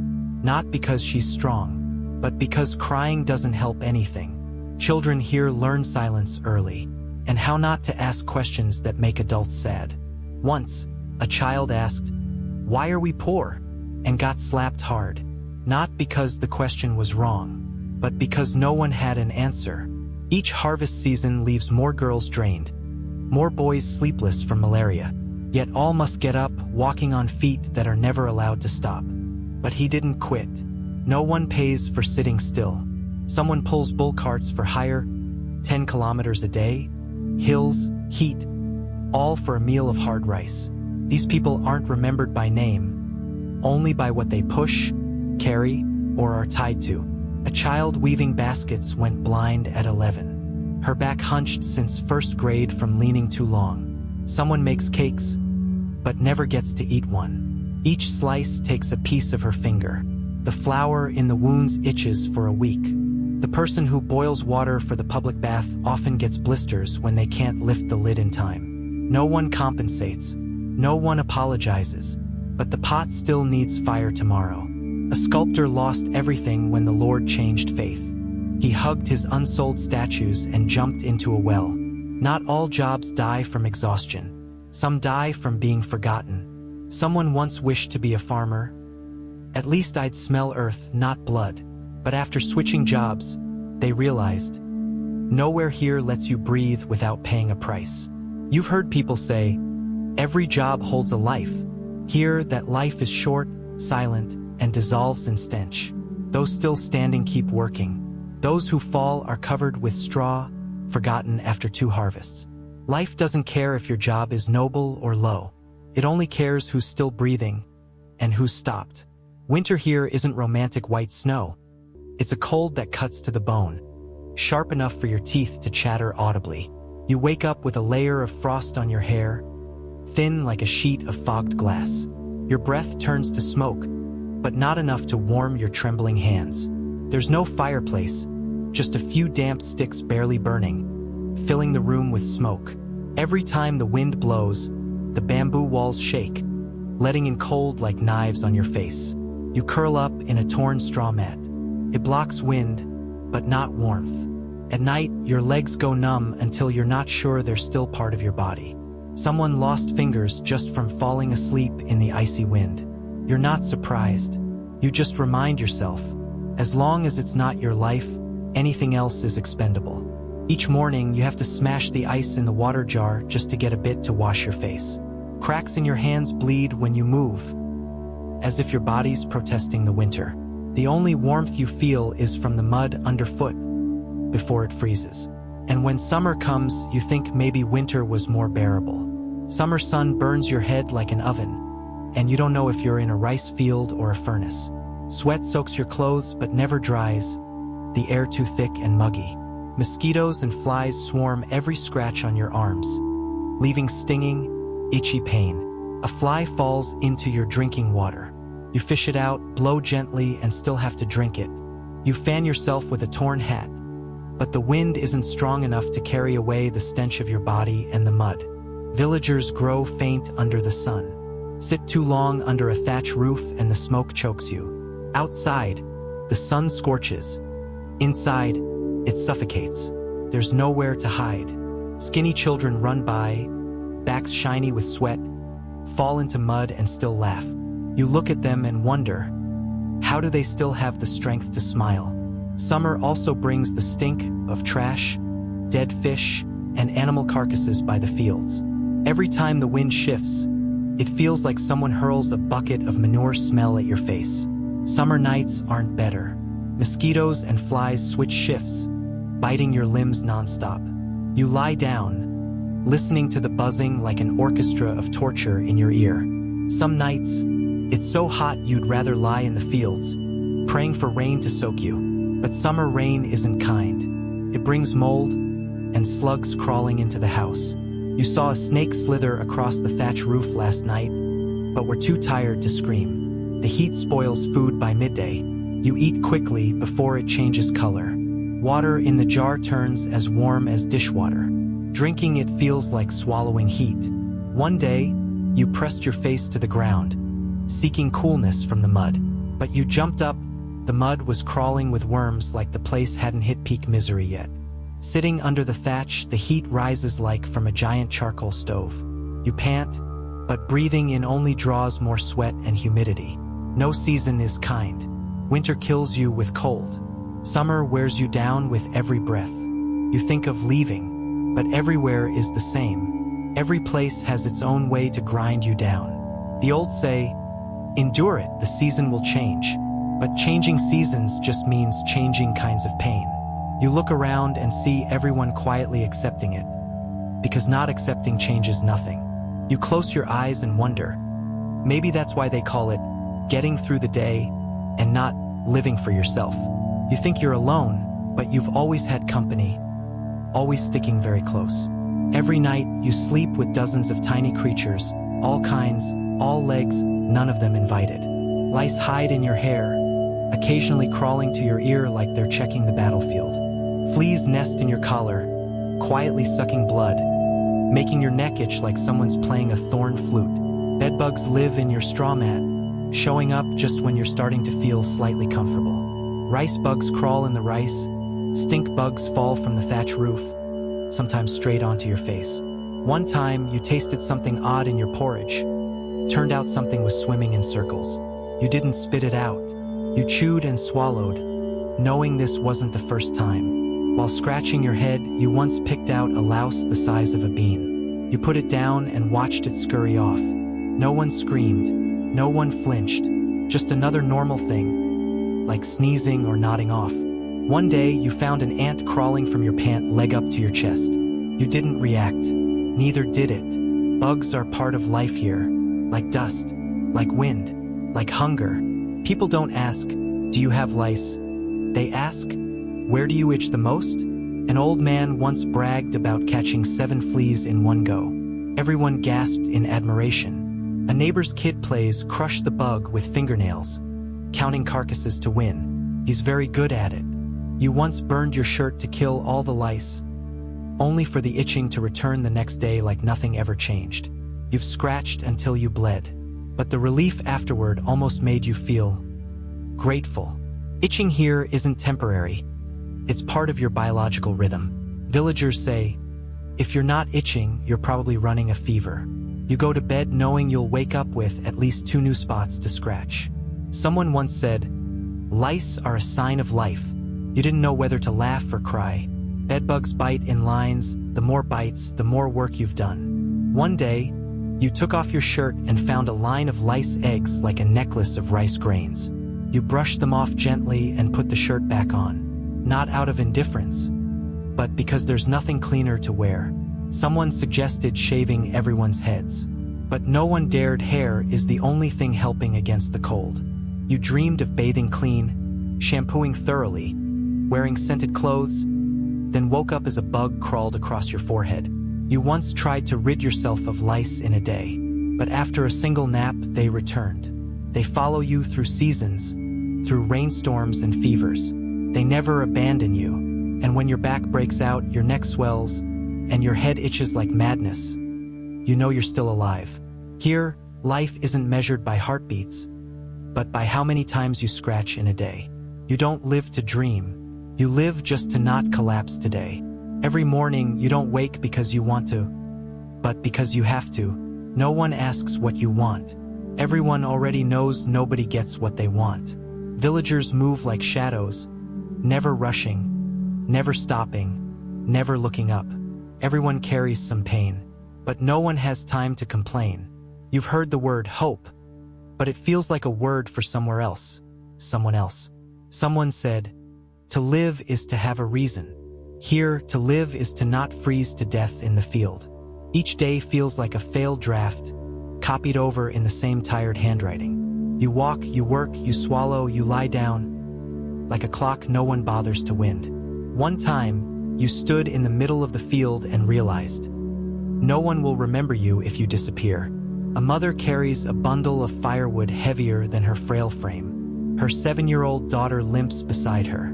Neither says a word. They know. If they're still alive, tomorrow must continue. In this place, love isn't shown. It lies quietly under each hand, reaching to pull the other from the mud. No one writes poems about them. No medals. No statues. But if one stops, everything collapses. They know, so they keep walking. On tired feet, in red eyes, they live unseen, because everyone is too busy surviving. If you don't farm, it doesn't mean life is easier.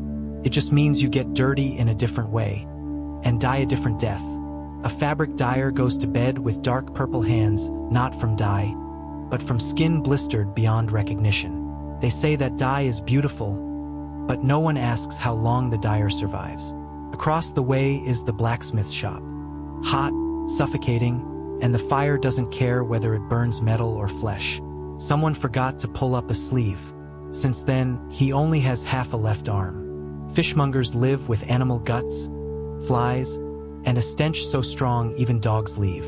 In summer, their skin breaks out from constant contact with rotting blood.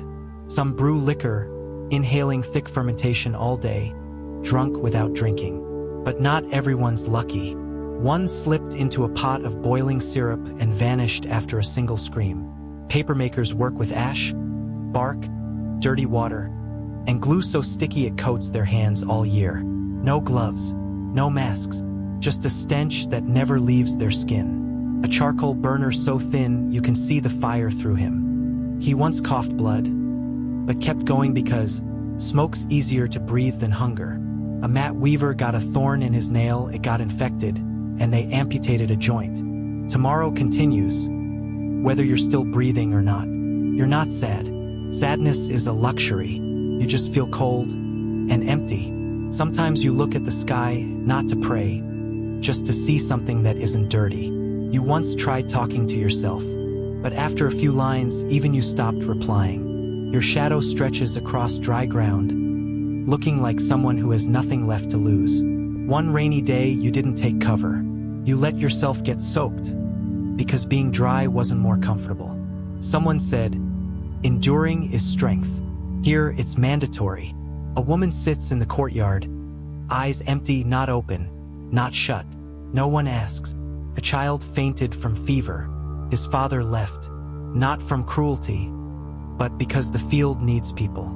You once helped an old woman who had fallen by the stream. She said, thanks, but don't get too close to anyone. Bonds here are fragile, because loss hides behind every season. You don't remember the last time you laughed. No one's waiting for a happy story. Someone fled to the mountains, taking only silence. No one looked. Here, disappearance isn't news. It's part of life's rhythm. You once dreamed of another world with full meals, clean clothes, a dry bed. But when you woke, the bucket dragged away the dream, leaving nothing. The old don't talk much. Maybe they've run out of words. Each nod means, still alive, still nodding. You once closed your eyes at noon, thinking you'd napped, but you just stood still, too tired to fall. An old woman said, death isn't scary. What's scary is living too long with nothing to wait for. You know she's right, but you still carry water, like every day. Every step carries no hope, only duty. They call it life. To you, it's a suspended sentence with no release date. You didn't choose to stay, but you had nowhere to go. Someone asked, if you were reborn, would you choose this place again? You didn't answer, not because you hesitated, but because no one gave you a choice to begin with. You lie on the damp straw mat. It's not soft, but at least it doesn't scream. Night falls. You hear your family's breaths, like ghosts who haven't left yet. You close your eyes, not to rest, But so you don't have to see anymore. Maybe you'll still be here tomorrow. Maybe not. But morning will come anyway. No one paints the future here. The present is thick enough to blur everything ahead. You once stared into a murky bowl of water and thought, "That's me." In another form, a child looked at you, then turned away. To them, you're just another adult surviving. You swallow, bitter, but easier than saying anything. Sometimes you feel like a weed, you grow where you land, and wilt when told. But unlike weeds, you know you're running dry, and still must keep moving. No one will tell your story. No history book, no tombstone, no verse. But you still carry water, still plant rice, still gather wood, still silent. Because here, you don't live to be remembered. You live not to be erased too soon. And you've done that by enduring one more day. The sun's long gone behind the bamboo, but the work's not done. You put your hoe away, bend to grab sandals soaked in mud up to the ankles. Each step home feels like dragging a lead-filled body. Heavy, mute, the evening breeze is light, but sharp enough to sting your skin. No one speaks on the way home. The whole village walks like shadows, the earth used to their silent feet. Through a thatch roof, you hear an elder's cough, dry, steady, long, like a countdown. A dog barks at the forest. No one turns. No one wonders. Home again. You rinse your feet in murky water, ash, sand, and maybe hope. You hang your shirt, still as wet as when you put it on this morning. Dinner is thin porridge again, but cold now, and the bowl chipped another piece. You eat slowly, not to enjoy, but because your tooth still aches. Every chew scrapes pain, but you still swallow. A child dozes beside you, gripping a wooden spoon. No one wakes him. Everyone knows. Sleep is the only thing without consequences. An old woman sits in the kitchen corner. Firelight shows her tendons, like strings pulled too tight. You don't talk, not from anger, just because there's nothing left to say. Outside, insects hum a background tune, as dull as a communal sigh. You lie down on the straw mat, cold, hard, sharp with broken stalks. You don't move.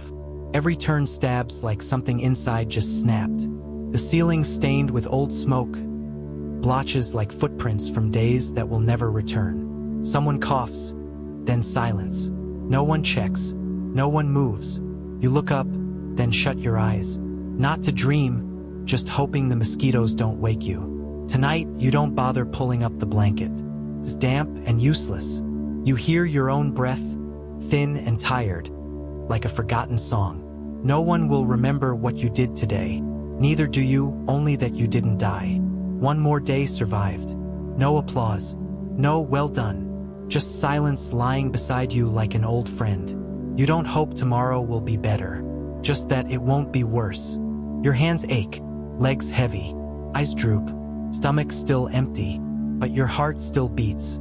Here, that's the only thing that counts as being alive. You close your eyes and wonder, if I don't open them again, would anyone know? The answer doesn't matter, because either way, people will still go to work. Everyone here is a gear in an old machine called survival.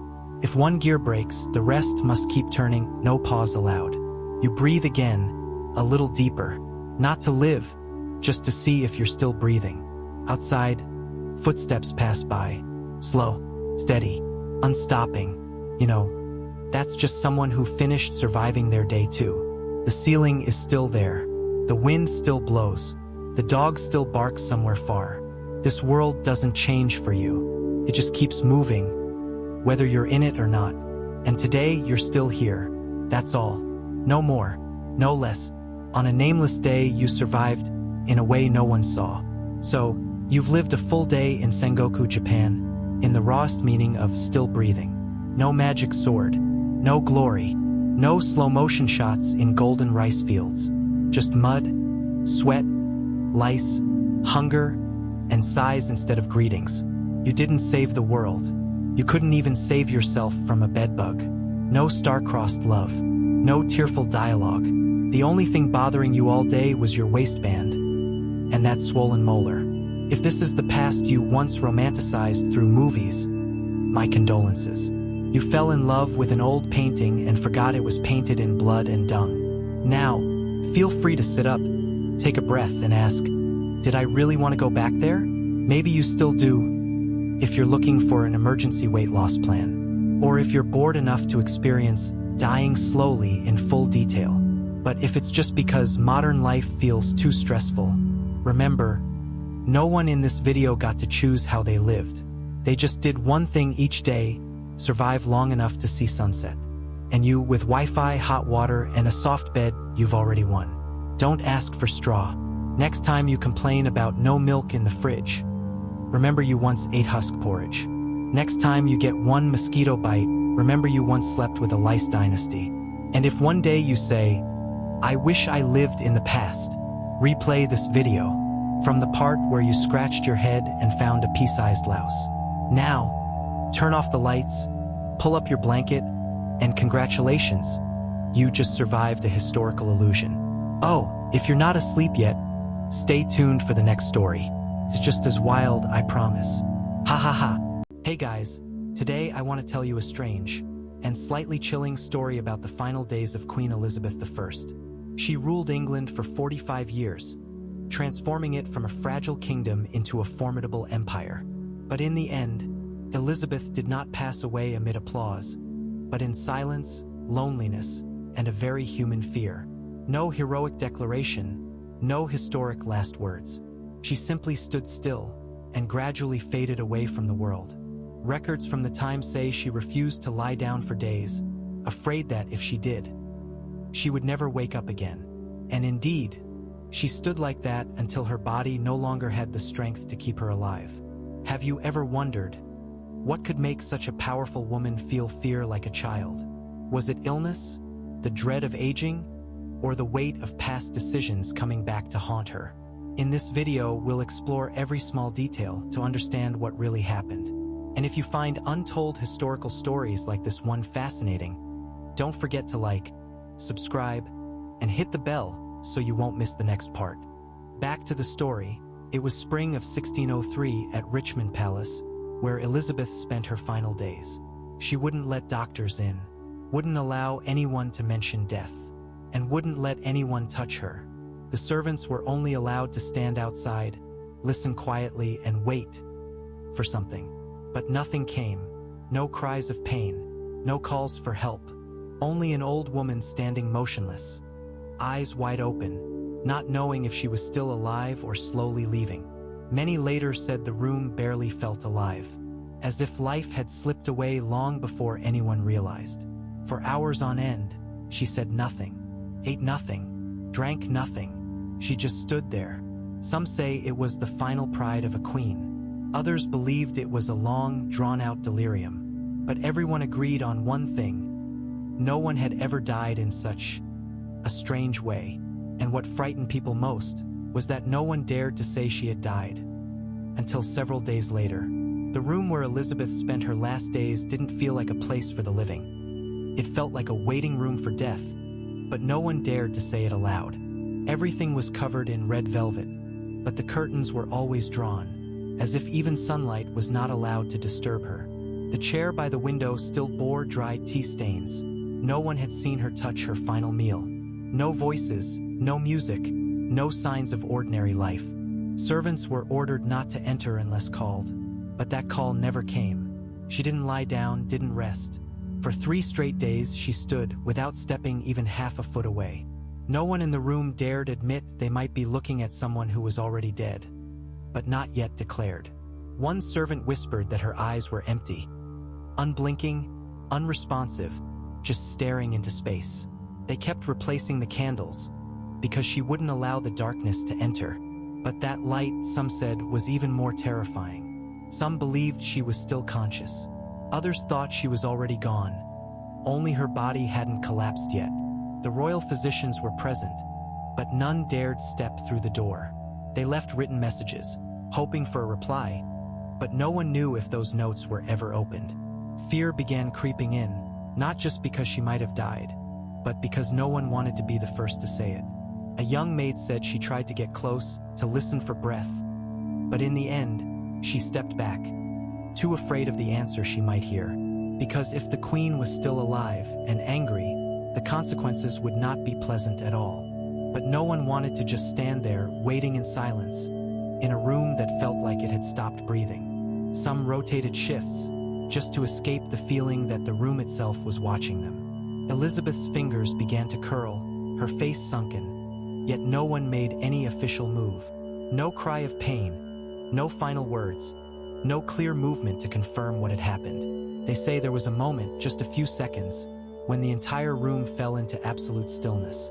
Not because someone commanded it, but because everyone felt the time had come. An older maid burst into tears, only to be quickly told to remain silent. She didn't cry out of grief, but because no one had the courage to say, "Our queen is dead." No doctor confirmed it. No official record was written at that moment. Only absence, a hollow space stretching in the dim candlelight. A servant walked behind Elizabeth, exhaled gently, then softly called her name. There was no response, and that was when the room finally accepted what they had avoided for 3 days. Elizabeth I, the Queen of England, was gone. No grand ceremony, no ringing bells, no shouted announcement, just prolonged silence, and glances that avoided meeting one another. Someone quietly closed the curtain, as if to shield the room just a little more. The candles still burned, but the light no longer felt warm. And the woman who once stood against the Pope, the Spanish army, and even the biases of her era, ended her life standing. No one spoke of it for many days afterward, as if acknowledging it was somehow taboo. Only when an official decision came from the Royal Council was her death formally announced. But by then, the rumor had already spread across the city. People said she had died 3 days before it was recognized. Some believed she was still alive for hours after being mistakenly thought dead. But others claimed everyone knew the truth. They just didn't want to be the first to say it. Because everyone feared that if they spoke too soon, they would bear the burden of a truth the nation wasn't ready for. After Elizabeth's death, people began to question the way she was cared for, and noticed something odd. No one had physically touched her during those final days, not due to a lack of doctors, but because they had all been trained to observe, not to act on anything uncertain. At the time, uncertain was just another way of saying, better leave it alone. Some believed that bloodletting might rebalance the body, but no one dared attempt that on the most powerful woman in the land. She didn't allow it either. Perhaps she knew that one more drop of blood would mean she'd collapse. There's also a theory that what truly ruined her health was the very makeup she wore every day. Venetian ceruse, a fashionable white powder, contained lead and mercury. She had used it since youth, and by the end of her life, she almost never appeared without a thick layer of it. Her skin had eroded, as thin as paper, yet the powder sat on top like a mask. One physician once wrote in his diary, "You could not tell by looking at her whether she was smiling in pain or no longer there." Many modern experts believe that toxins from her cosmetics slowly entered her bloodstream, causing organ failure. But to the physicians of her time, it was simply a constitutional issue. They prescribed rosewater, plasters, and a mix of herbal roots, with instructions to get some rest. No one dared suggest removing the white makeup. That was the last thing Elizabeth still had control over. Instead, they stood around her, as if waiting for a miracle or for someone else to take responsibility. One person proposed rosemary inhalation therapy, placing leaves in cloth bags and hanging them around the room. Another suggested lighting more candles, because light will help the soul stay. No one brought painkillers. No one spoke of death. They only noted weak pulse, shallow breath, unresponsive to voice, and they left her standing there, untouched, untreated, undiagnosed. Perhaps they feared being beheaded if Elizabeth suddenly woke up and they had given the wrong medicine. Or perhaps they simply did what the court expected: remain silent, protect her image, and wait for orders from above. During that time, the mercury jar remained on the dressing table as a silent reminder. It was a symbol of the price of beauty and power when combined with isolation. No one touched the jar. No one removed it. It was still there, even days after Elizabeth was taken from the room. A servant wrapped it in cloth, not out of fear of poisoning, but fear that she might come back for it. In a society that believed royals were half human, half divine, uttering the word dead about the Queen was forbidden. Instead of a clear statement, they used the phrase, "She has entered eternal stillness." And in that stillness, England began to shift, though no one truly knew what would come next. At the time, no one thought much about mercury, lead, or symptoms. They only remembered that she stood for 3 days without falling, without speaking, without saying goodbye. And perhaps that's how Elizabeth wanted to be remembered. No one saw the moment she collapsed. No one kept that image. Those present agreed to erase that detail from all official records. They called it a passing fit for a queen. But the truth was, she had died, and no one had the courage to look it in the eye. For 45 years, Elizabeth had controlled everything. And in the end, she controlled how she disappeared from the world. Perhaps that was her final and loneliest victory. In her final days, Elizabeth didn't just stop eating. She refused all forms of physical care. She wouldn't let anyone touch her, wouldn't allow her clothes to be changed, and absolutely refused to bathe. This left her maids confused, but no one dared question her. They were only allowed to spray perfume around the room, hoping the scent would mask the truth. No one knew why she acted this way until a servant whispered, "She believes if she falls, she'll never get back up." It wasn't stubbornness. It was the very real fear of someone used to controlling everything. Elizabeth had lived her whole life under the eyes of others. In death, she didn't want anyone to see her weakened. Each time the maids brought in hot water, she simply shook her head and turned away. She wore the same black gown for days. A heavy, thick fabric, cold to the touch when temperatures dropped. No one dared ask if she was cold. No one offered to help her change. A maid once suggested, "May I help you lie down for a bit, Your Majesty?" But she gave no reply. She didn't lie down. She didn't sit. She didn't rest. Her back remained straight as a statue, her gaze fixed on the wall. One doctor observed, "That posture isn't a sign of vitality. It's defiance slowly wearing out." In court culture, the Queen was a symbol, and symbols were not allowed to collapse in front of others. Elizabeth understood that better than anyone. Even when her hands began to tremble, she hid them beneath her gown. When her knees could no longer bear weight, she gently leaned on the bed frame, but never asked for help. It was a silent battle between a body breaking down and a will that refused to surrender. Some said she slept standing for moments. During those days, time lost its meaning. Day and night blurred together under candlelight. Servants rotated shifts, but no one dared speak unless spoken to. Elizabeth gave no orders, but her silence alone made everyone fall quiet. The bedroom became a waiting space. No one knew what they were waiting for, but they all felt it. The smell in the room began to change, from herbs to something indescribable. A servant trained in medicine tried to stay calm, but eventually asked to be reassigned. Candles burned out faster, as if the air itself had changed. Many couldn't bear it anymore, but still stood guard because no one wanted to be the first to leave. They said, "She's still alive. We cannot leave while she's still standing." And they were right. Elizabeth still stood, still unmoving, still unyielding. In a vast palace, among hundreds of people, she was the only one who no longer knew what rest was. Perhaps she believed that as long as she stood, time wouldn't dare move forward. Perhaps standing was her last way to hold on to the crown, even if only for a few more hours. No one knew what she was thinking. No one knew if she could still think at all. But everyone in that room understood. They were witnessing something that had never happened before. A queen who refused to rest, refused to fall, refused to vanish. Even when every sign showed she was utterly exhausted. Some thought it was pride. Others saw it as loneliness at a level beyond words. And as always, that loneliness was hidden beneath the hem of a long black gown. Not a single word was spoken. No one was allowed to ask how she felt, because this was the Queen, and the Queen was not allowed to be weak, even when facing the very end of life. That's why Elizabeth said almost nothing for many days in a row. A lady-in-waiting tried whispering into her ear, hoping for a response. But all they heard was a faint, broken breath. It wasn't that her will was gone. Her body simply no longer allowed words to come out as they once did. For years, Elizabeth ruled with intelligence and words. Now, both faded like smoke. She had once silenced an entire parliament with a single sentence.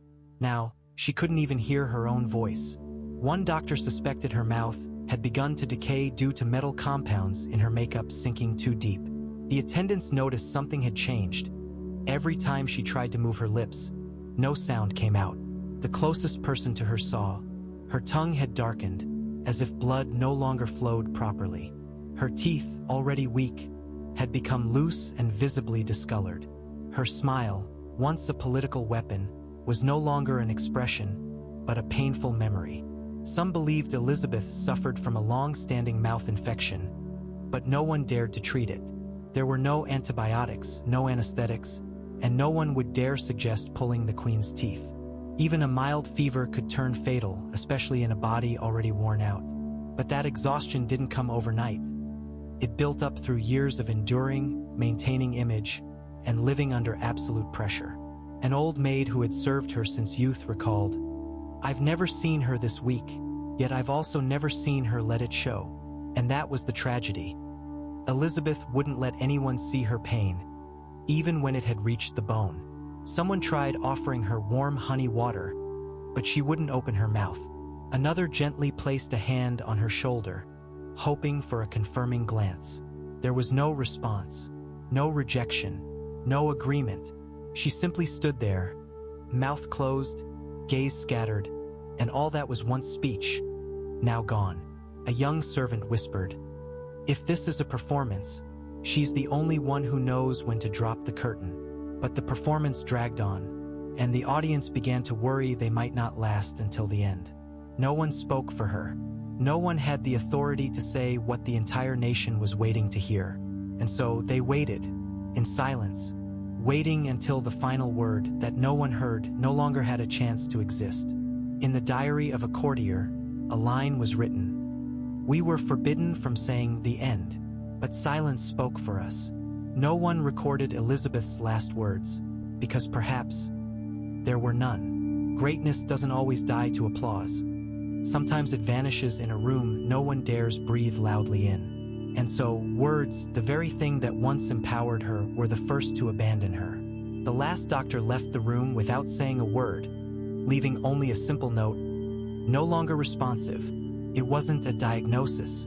It was the coldest truth of old medicine. Sometimes doing nothing is still a decision. The remaining attendants kept their watch. No one knew if it was to protect her or to keep her from leaving one final time. The room remained unchanged, curtains drawn, candles still burning, and the woman who once made all of Europe bow could no longer utter a single word. That silence wasn't merely an ending. It was the entire final chapter written in blank space. Some rulers die in war. Others pass amidst trumpets and flags. But Elizabeth, she chose to stand still, without speaking, without tears, without complaint.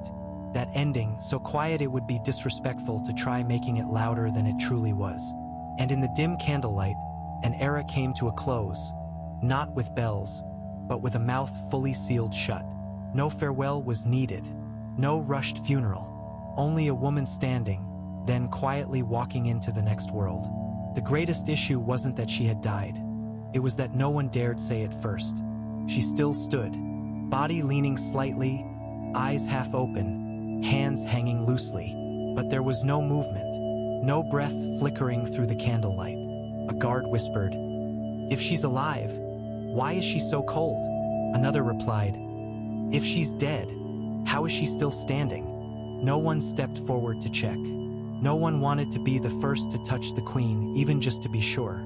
A doctor was summoned. He peered through the door crack, then stepped back, his face pale. He simply said, "I'm not authorized to make a diagnosis without orders from the council."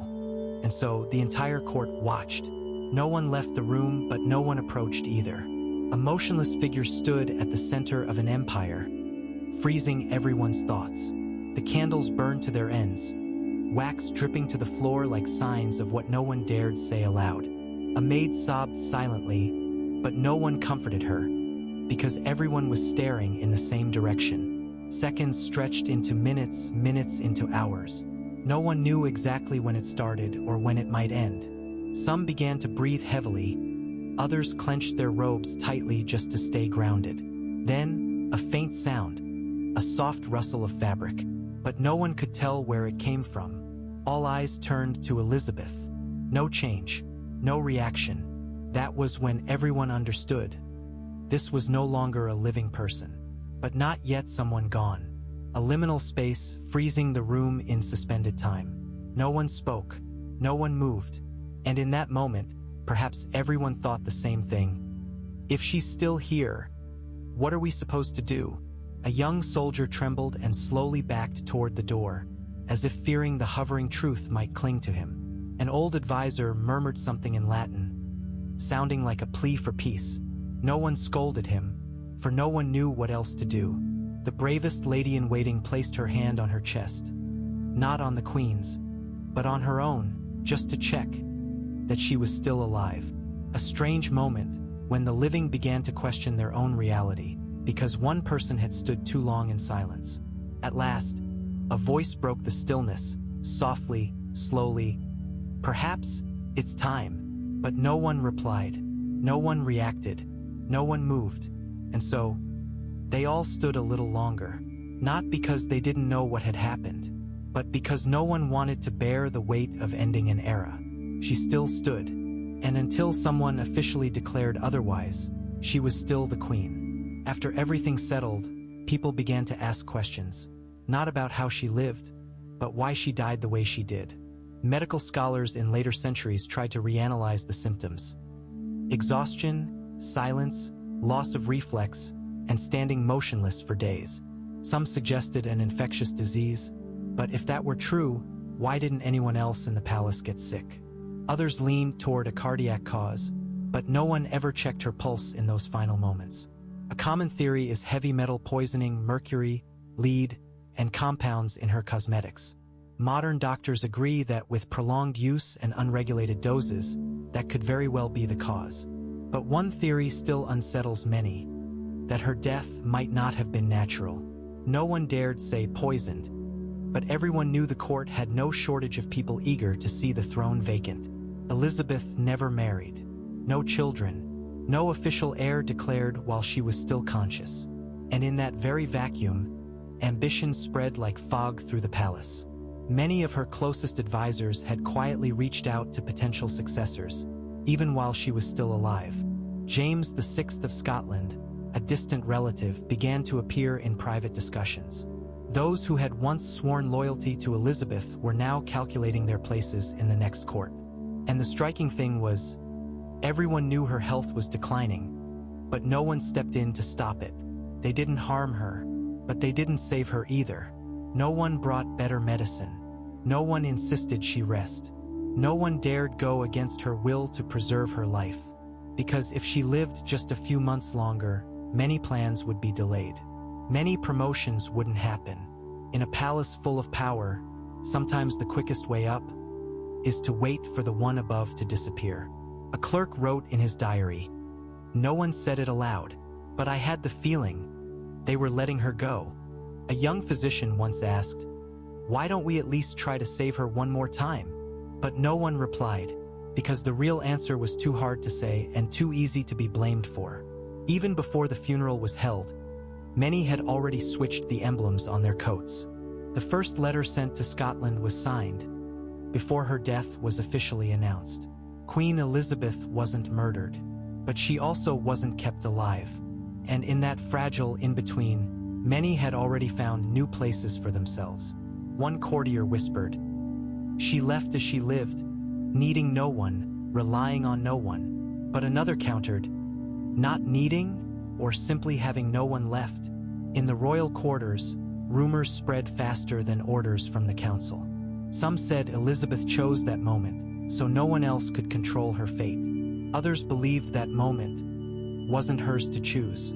It belonged to those standing right outside her closed doors. No matter the truth, The death of Elizabeth I wasn't just the end of a person. It was the beginning of a new era.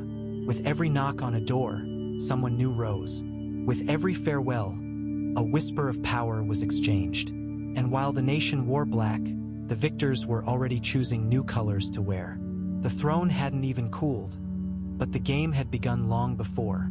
Some asked, if Elizabeth had lived just one more week, would England have taken a different path? But others smiled. She didn't need more time, just less loneliness. That line never appeared in any history book, but it was passed down, quietly, softly, heavier than any funeral bell. And like every political legend, the truth didn't lie in how she died, but in who benefited from her death. That answer was never written in official records. It lived in glances, and in the silent consensus of an entire court. And in that final candlelight, a dynasty ended with the absence of loyalty. 4 years, Elizabeth wasn't just a ruler.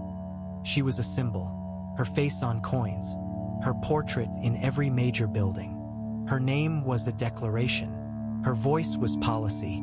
Her gaze could determine the fate of a nation. She never married, had no children, shared no power with any man. And thus, the court crafted the image of the Virgin Queen like a living goddess. But every myth has its weakness, and for Elizabeth, that weakness was time. As age crept in, the symbol began to crack. She no longer appeared in public, no longer gave speeches, no longer felt immortal. Her final portraits were all retouched. Whiter skin, brighter eyes, steadier hands. One court painter once confessed, "I didn't paint the queen, I painted the memory of her." In the royal chambers, they whispered, "The legend isn't here anymore. Only the person inside it remains." That person, growing weaker, drying out, fading slowly inside the very gown she once used to command the world. A gown that once represented power now felt like chains. A layer of powder that once terrified Europe was now only masking the final signs of decay. But what many struggled to accept was not her weakness, but the fact that she let it show. For the first time in nearly half a century, Elizabeth no longer controlled her own image. No more corrections, no more edits, no one close enough to erase the signs of reality. And like every statue worn by wind and rain, the mask finally fell. Behind it was no miracle, no divinity, just a tired, aging, and lonely woman. Those who once praised her now said little. Those who once feared her no longer stood tall. One courtier admitted, "I used to think she was invincible, but in the end, she was simply the last to fall." Those who once kept a respectful distance now kept it out of fear of responsibility. And Elizabeth, the woman who once defined an entire century, now stood in the palace like a forgotten shadow. A servant said, "I looked at her and didn't know whether to call her queen or someone in need of help." In cabinet meetings, the title "the Queen" gradually became just "she." People began adjusting to the next era, even though the current one hadn't officially ended. Respect didn't vanish with an insult, it vanished with silence. No one spoke ill of her, they just stopped speaking of her at all. And that's how a symbol dies in the real world. Not because it lost power, but because those around it no longer needed what it represented. They needed a transition, a successor, something else. And Elizabeth, with all her greatness, became the final obstacle to the very nation she once lifted up. In her final days, no one wanted to face her, because to face her was to face the end. An old maid said, "I couldn't look into her eyes, because in them, I saw disappointment." No one knew who she was disappointed in, herself or those waiting for her to go. Perhaps both. Perhaps everyone.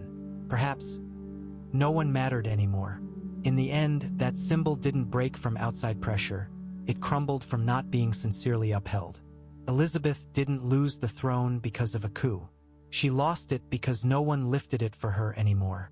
And when the mask finally fell, they didn't see a goddess. They saw a vacant stare. That stare wasn't sad, wasn't angry, simply left the game. And in that moment, England realized the symbol had fallen. The person still stood, but the era was over. As soon as her death was confirmed, or rather, no longer denied. Men began returning to the palace. For days before, they had kept their distance out of respect, but really out of strategy. They didn't enter to mourn. They came to calculate. Each wore an expression not too sad, not too relieved, just enough to avoid suspicion. A private meeting was held that very afternoon, while her body had yet to be moved. They didn't call it funeral preparations. They called it planning for stable transition. No one mentioned her name. No one said, "The Queen has passed."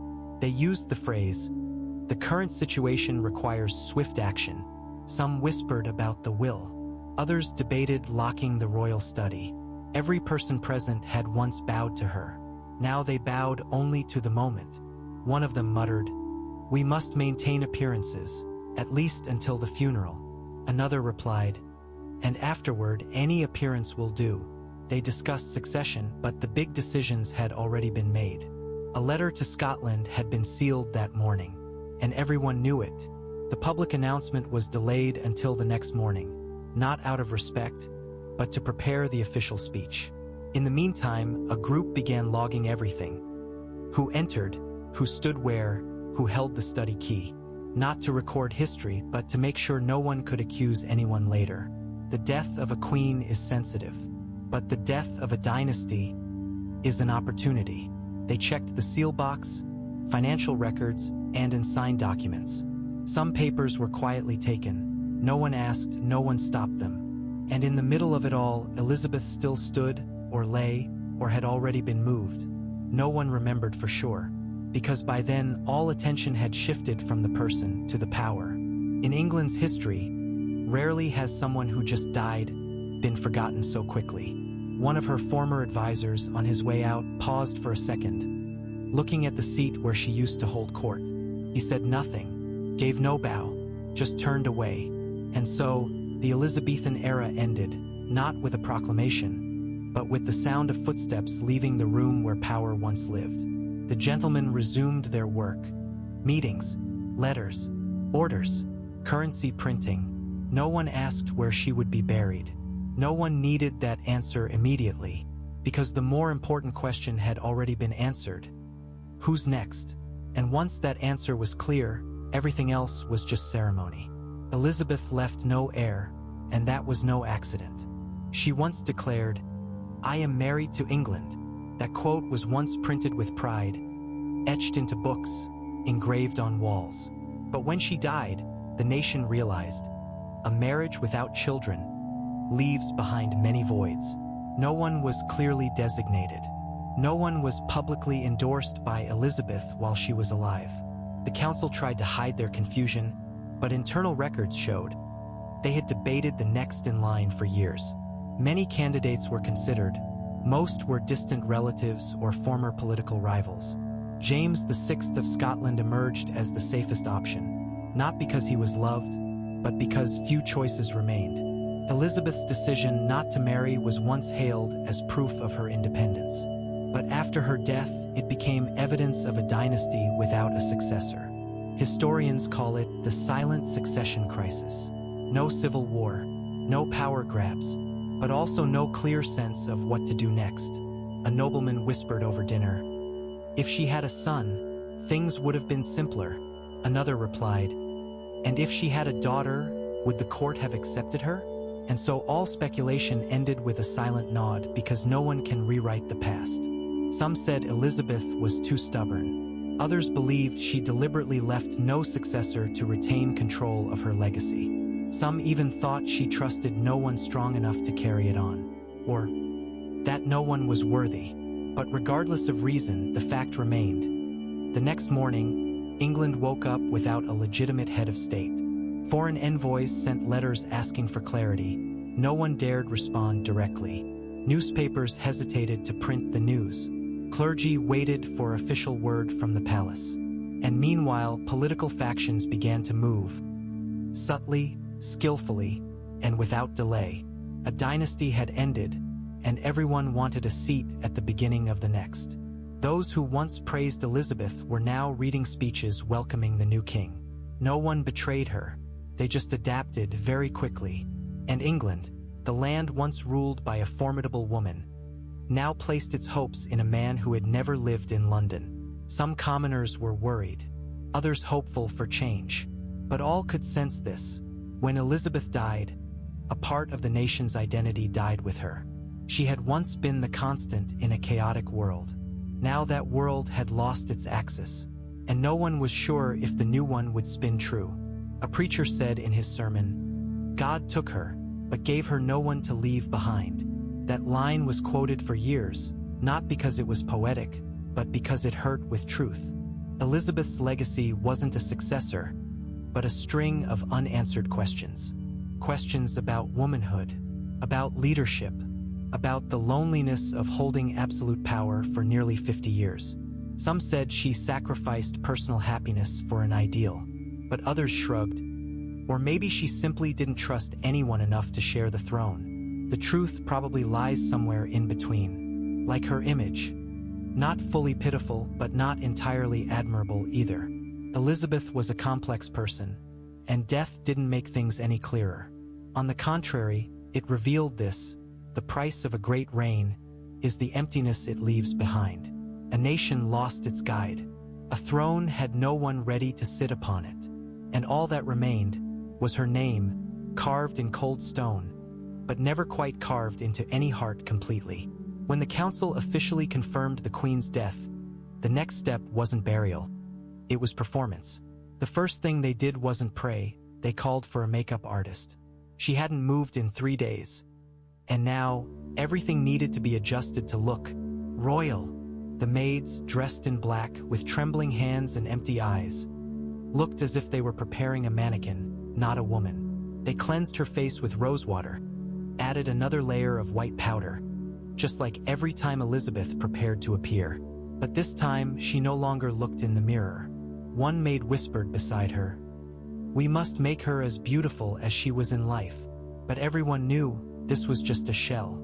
Her eyes were closed by hand, her mouth gently fixed shut so it wouldn't open during the viewing. The wig was adjusted, the crown placed atop her head as if it had never left. Soft fabric was stuffed into her sleeves to prevent her arms from folding unnaturally in the coffin. Someone carefully draped velvet around her neck to hide the hollows beginning to show. Everything was done in silence. No farewells, no weeping, just repeated motions. The room resembled a backstage more than a place of mourning, because the goal wasn't to say goodbye, but to ensure that in her final appearance, she was still the Queen. An advisor requested more candles, not to pray, but to ensure good lighting for the portrait. The public would be allowed one last viewing, but only from a distance, no touching. A doctor sighed, "If only we cared for her like this when she was alive, perhaps things would be different." No one responded. No one made eye contact. Everyone was busy preserving ceremonial silence. A young man mounted a portrait of her youth behind the coffin, so mourners would see that instead of reality. They recreated her image with light, powder, silk, and selective forgetting. And finally, Elizabeth appeared once more, not as a person, but as the most beautiful version of a memory. People lined up, bowed their heads, unsure who they were really mourning. A person, a monarch, or an image designed to calm the nation. Some said she looked like she was sleeping. Others said, "No, she's waiting to be remembered in a less real way." For the next 3 days, every visitor was reminded, speak softly, don't linger, ask nothing. The coffin closed after official hours, reopened at dawn, like a museum exhibit with fixed opening times. No one knelt, no one kissed her hand. They simply passed by, looked, nodded slightly, and moved on to the New England. A dynasty was closed with a performance as precise as it was chilling. The real woman had long since left. What remained was the final makeup of history. And in that candlelight, death was less frightening than being replaced by a version more acceptable to memory. The funeral was scheduled nearly a week after her passing, long enough to prepare a ceremony, both solemn and strategic. Over 1,000 people joined the procession, from nobles, clergy, to faction representatives. The coffin was carried by a golden dragon carriage, with black cloth-covered wheels, drawn by 4 white horses. Morning drums beat steadily, cannons fired from the Tower of London, as if celebrating one last victory. The public stood silent on both sides. No one cried, no one smiled. They came out of duty, curiosity, or simply not wanting to miss a national event. Black cloth was handed out to those not dressed properly. Emotions were not inspected. A government official read the eulogy. She was a light that never faded, but everyone knew. The candles burned out last week. The procession passed every place tied to her reign: the palace, chapel, court, watchtower. But no one mentioned the room where she died, because it didn't fit the legend. The hymns were carefully selected, not too sad, not too joyful, just enough for the cameras. A foreign journalist wrote, "I've never seen a funeral with so many people, and so little emotion." The coffin was closed, but on the lid was a wax figure of Elizabeth, her face at least 30 years younger. The figure wore a faint smile, something Elizabeth hadn't truly done in a very long time.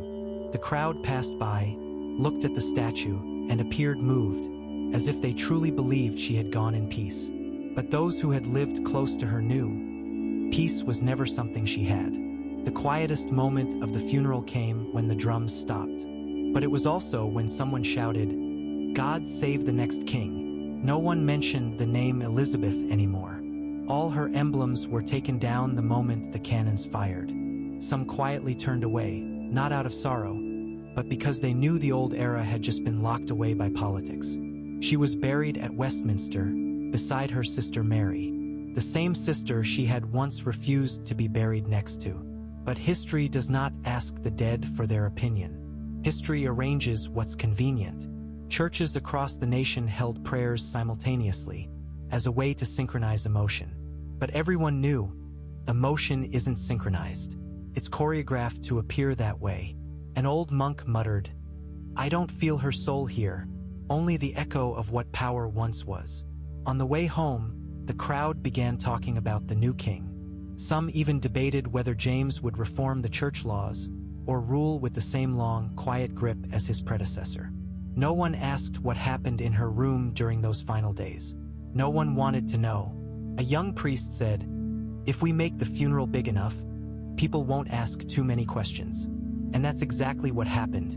Cannons, drums, music, wax statue, readings, loud enough to fill the public's void.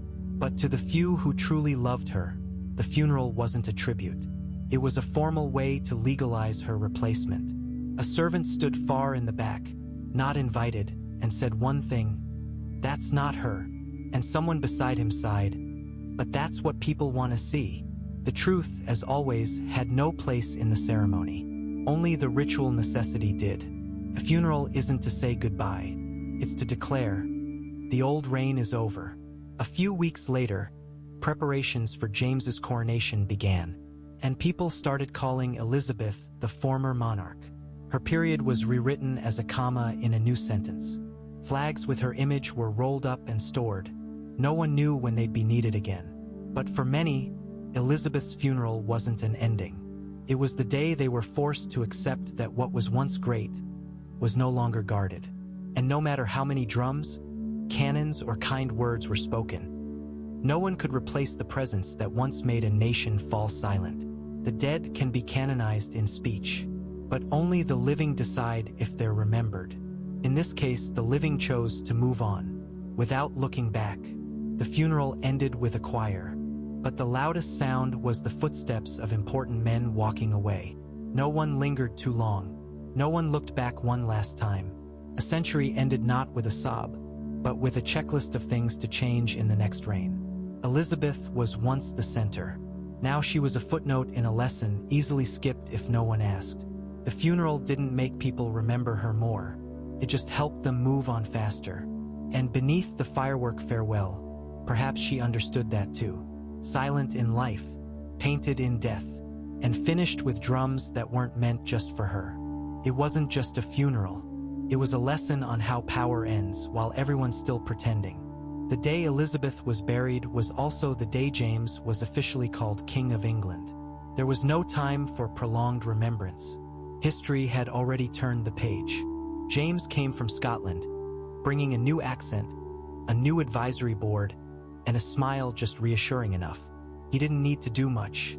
The exhaustion from the old reign had already prepared the loyalty for the new one. Advisors quickly retranslated their titles into the language of the new court. Your Majesty didn't change, but the direction of the gaze did. In the first meetings, no one mentioned Elizabeth. Not out of contempt, but because her presence no longer served a political purpose. James didn't criticize his predecessor. He simply carried on, as if everything had always belonged to him. He took the throne, handed out titles, reshuffled roles, just to freshen the air. And the strange thing was, no one objected. Parliament held a formal reception, with solemn faces, but beneath them was a sigh few would admit. An old official whispered, "At last, someone who makes decisions without standing still for 3 days." England, after nearly half a century under a woman who never stepped back, now felt relieved to be led by someone who could smile at the right time. James didn't have fire in his eyes, no grand declarations, but he had something Elizabeth had long lost: freshness. And sometimes, freshness is enough. In the first few weeks, he toured the realm, shook hands, gave soft orders, and earned trust simply by being normal. No demands for oaths, no extravagant festivals. Yet the people felt reassured. A blacksmith wrote in his journal, "The new king has strong teeth. Good. He'll reign long." That remark was simple, but deeper than any speech ever given at a coronation. Meanwhile, Elizabeth's statue remained in storage, with no date for display. No one erased her name from history books. They just stopped adding new chapters. Schools still taught her era as a golden age, but no one asked students how they felt about her. Her portraits were replaced by James's, younger, fresher, more direct in gaze. The transition was so gentle. No one noticed. They just said goodbye to a generation. A dynasty doesn't vanish by crumbling, but by being replaced, detail by detail. Elizabeth was once the symbol of England. Now, the new symbol was stability regardless of whose face it wore. And James, with one morning smile, became the first in nearly 50 years to let the court breathe easy. It's said that in his first meeting, James smiled and asked, "Is there anything urgent?" No one answered. They were getting used to being asked. In that calm, no one mentioned the one who had gone. But everyone knew Elizabeth would not return. No memorials were built. No proposals for a national mourning day the following year. Only one thing remained: her shadow, long, cold, stretching through the palace halls. James didn't try to erase that shadow. He just walked through it, as if it wasn't there. And perhaps that was what Elizabeth feared most. Not being overthrown, but being left behind. But the kingdom had to go on. The wheel of power does not stop to wait for grief. And so the successor came, not like a storm, but like a breeze opening the windows after a long winter. No one welcomed him with tears, but everyone was ready to listen. And in that first morning, the new king's smile became the first signal of a new era. Not glorious, not dazzling, but enough to begin. And so, for the first time in nearly 50 years, England exhaled. After nearly 500 lines telling the life and death of Elizabeth I, you might be asking, so was she happy? No one can answer that, because even while alive, she never let anyone close enough to ask. She ruled for 44.5 years. No one overthrew her. No one controlled her. But no one truly stood beside her either. In exchange for the crown came a depleted body, an isolated mind, and a death the entire court avoided looking at directly. These things aren't in textbooks. They lie between the lines of history for those who truly read. And you, sitting here, have read far enough to know. Being queen wasn't like the stories tell. There were no gowns fluttering in the wind, no lifelong romance, just a woman carrying an entire country on her shoulders, slowly fading into the silence of the throne she sat on. When Elizabeth died, no one cried out a grand farewell. No one shouted, "We lost a legend." They just changed names on documents, switched the portraits, and moved on. That's the cost of power. No one keeps it forever, and no one is mourned too long. Maybe you're thinking, I wouldn't live like that. But remember, Elizabeth didn't choose to be a symbol. She simply refused to let go when everyone else had. And in doing so, she became a queen through resilience and a loneliness few dared to touch. Her life was a lesson not meant for children, or for those who think the crown means only glory. Because maybe no one truly wants to be queen when the price is your entire self. So what about you? If you had to choose, would you live as she did? Stand 3 days so you wouldn't fall in front of history? Or would you stay silent, like those who walked past her, never looking back? Whatever your answer, you've made it to the end of this story. And if this journey was worth it, don't forget to leave a word, a follow, for those history almost forgot.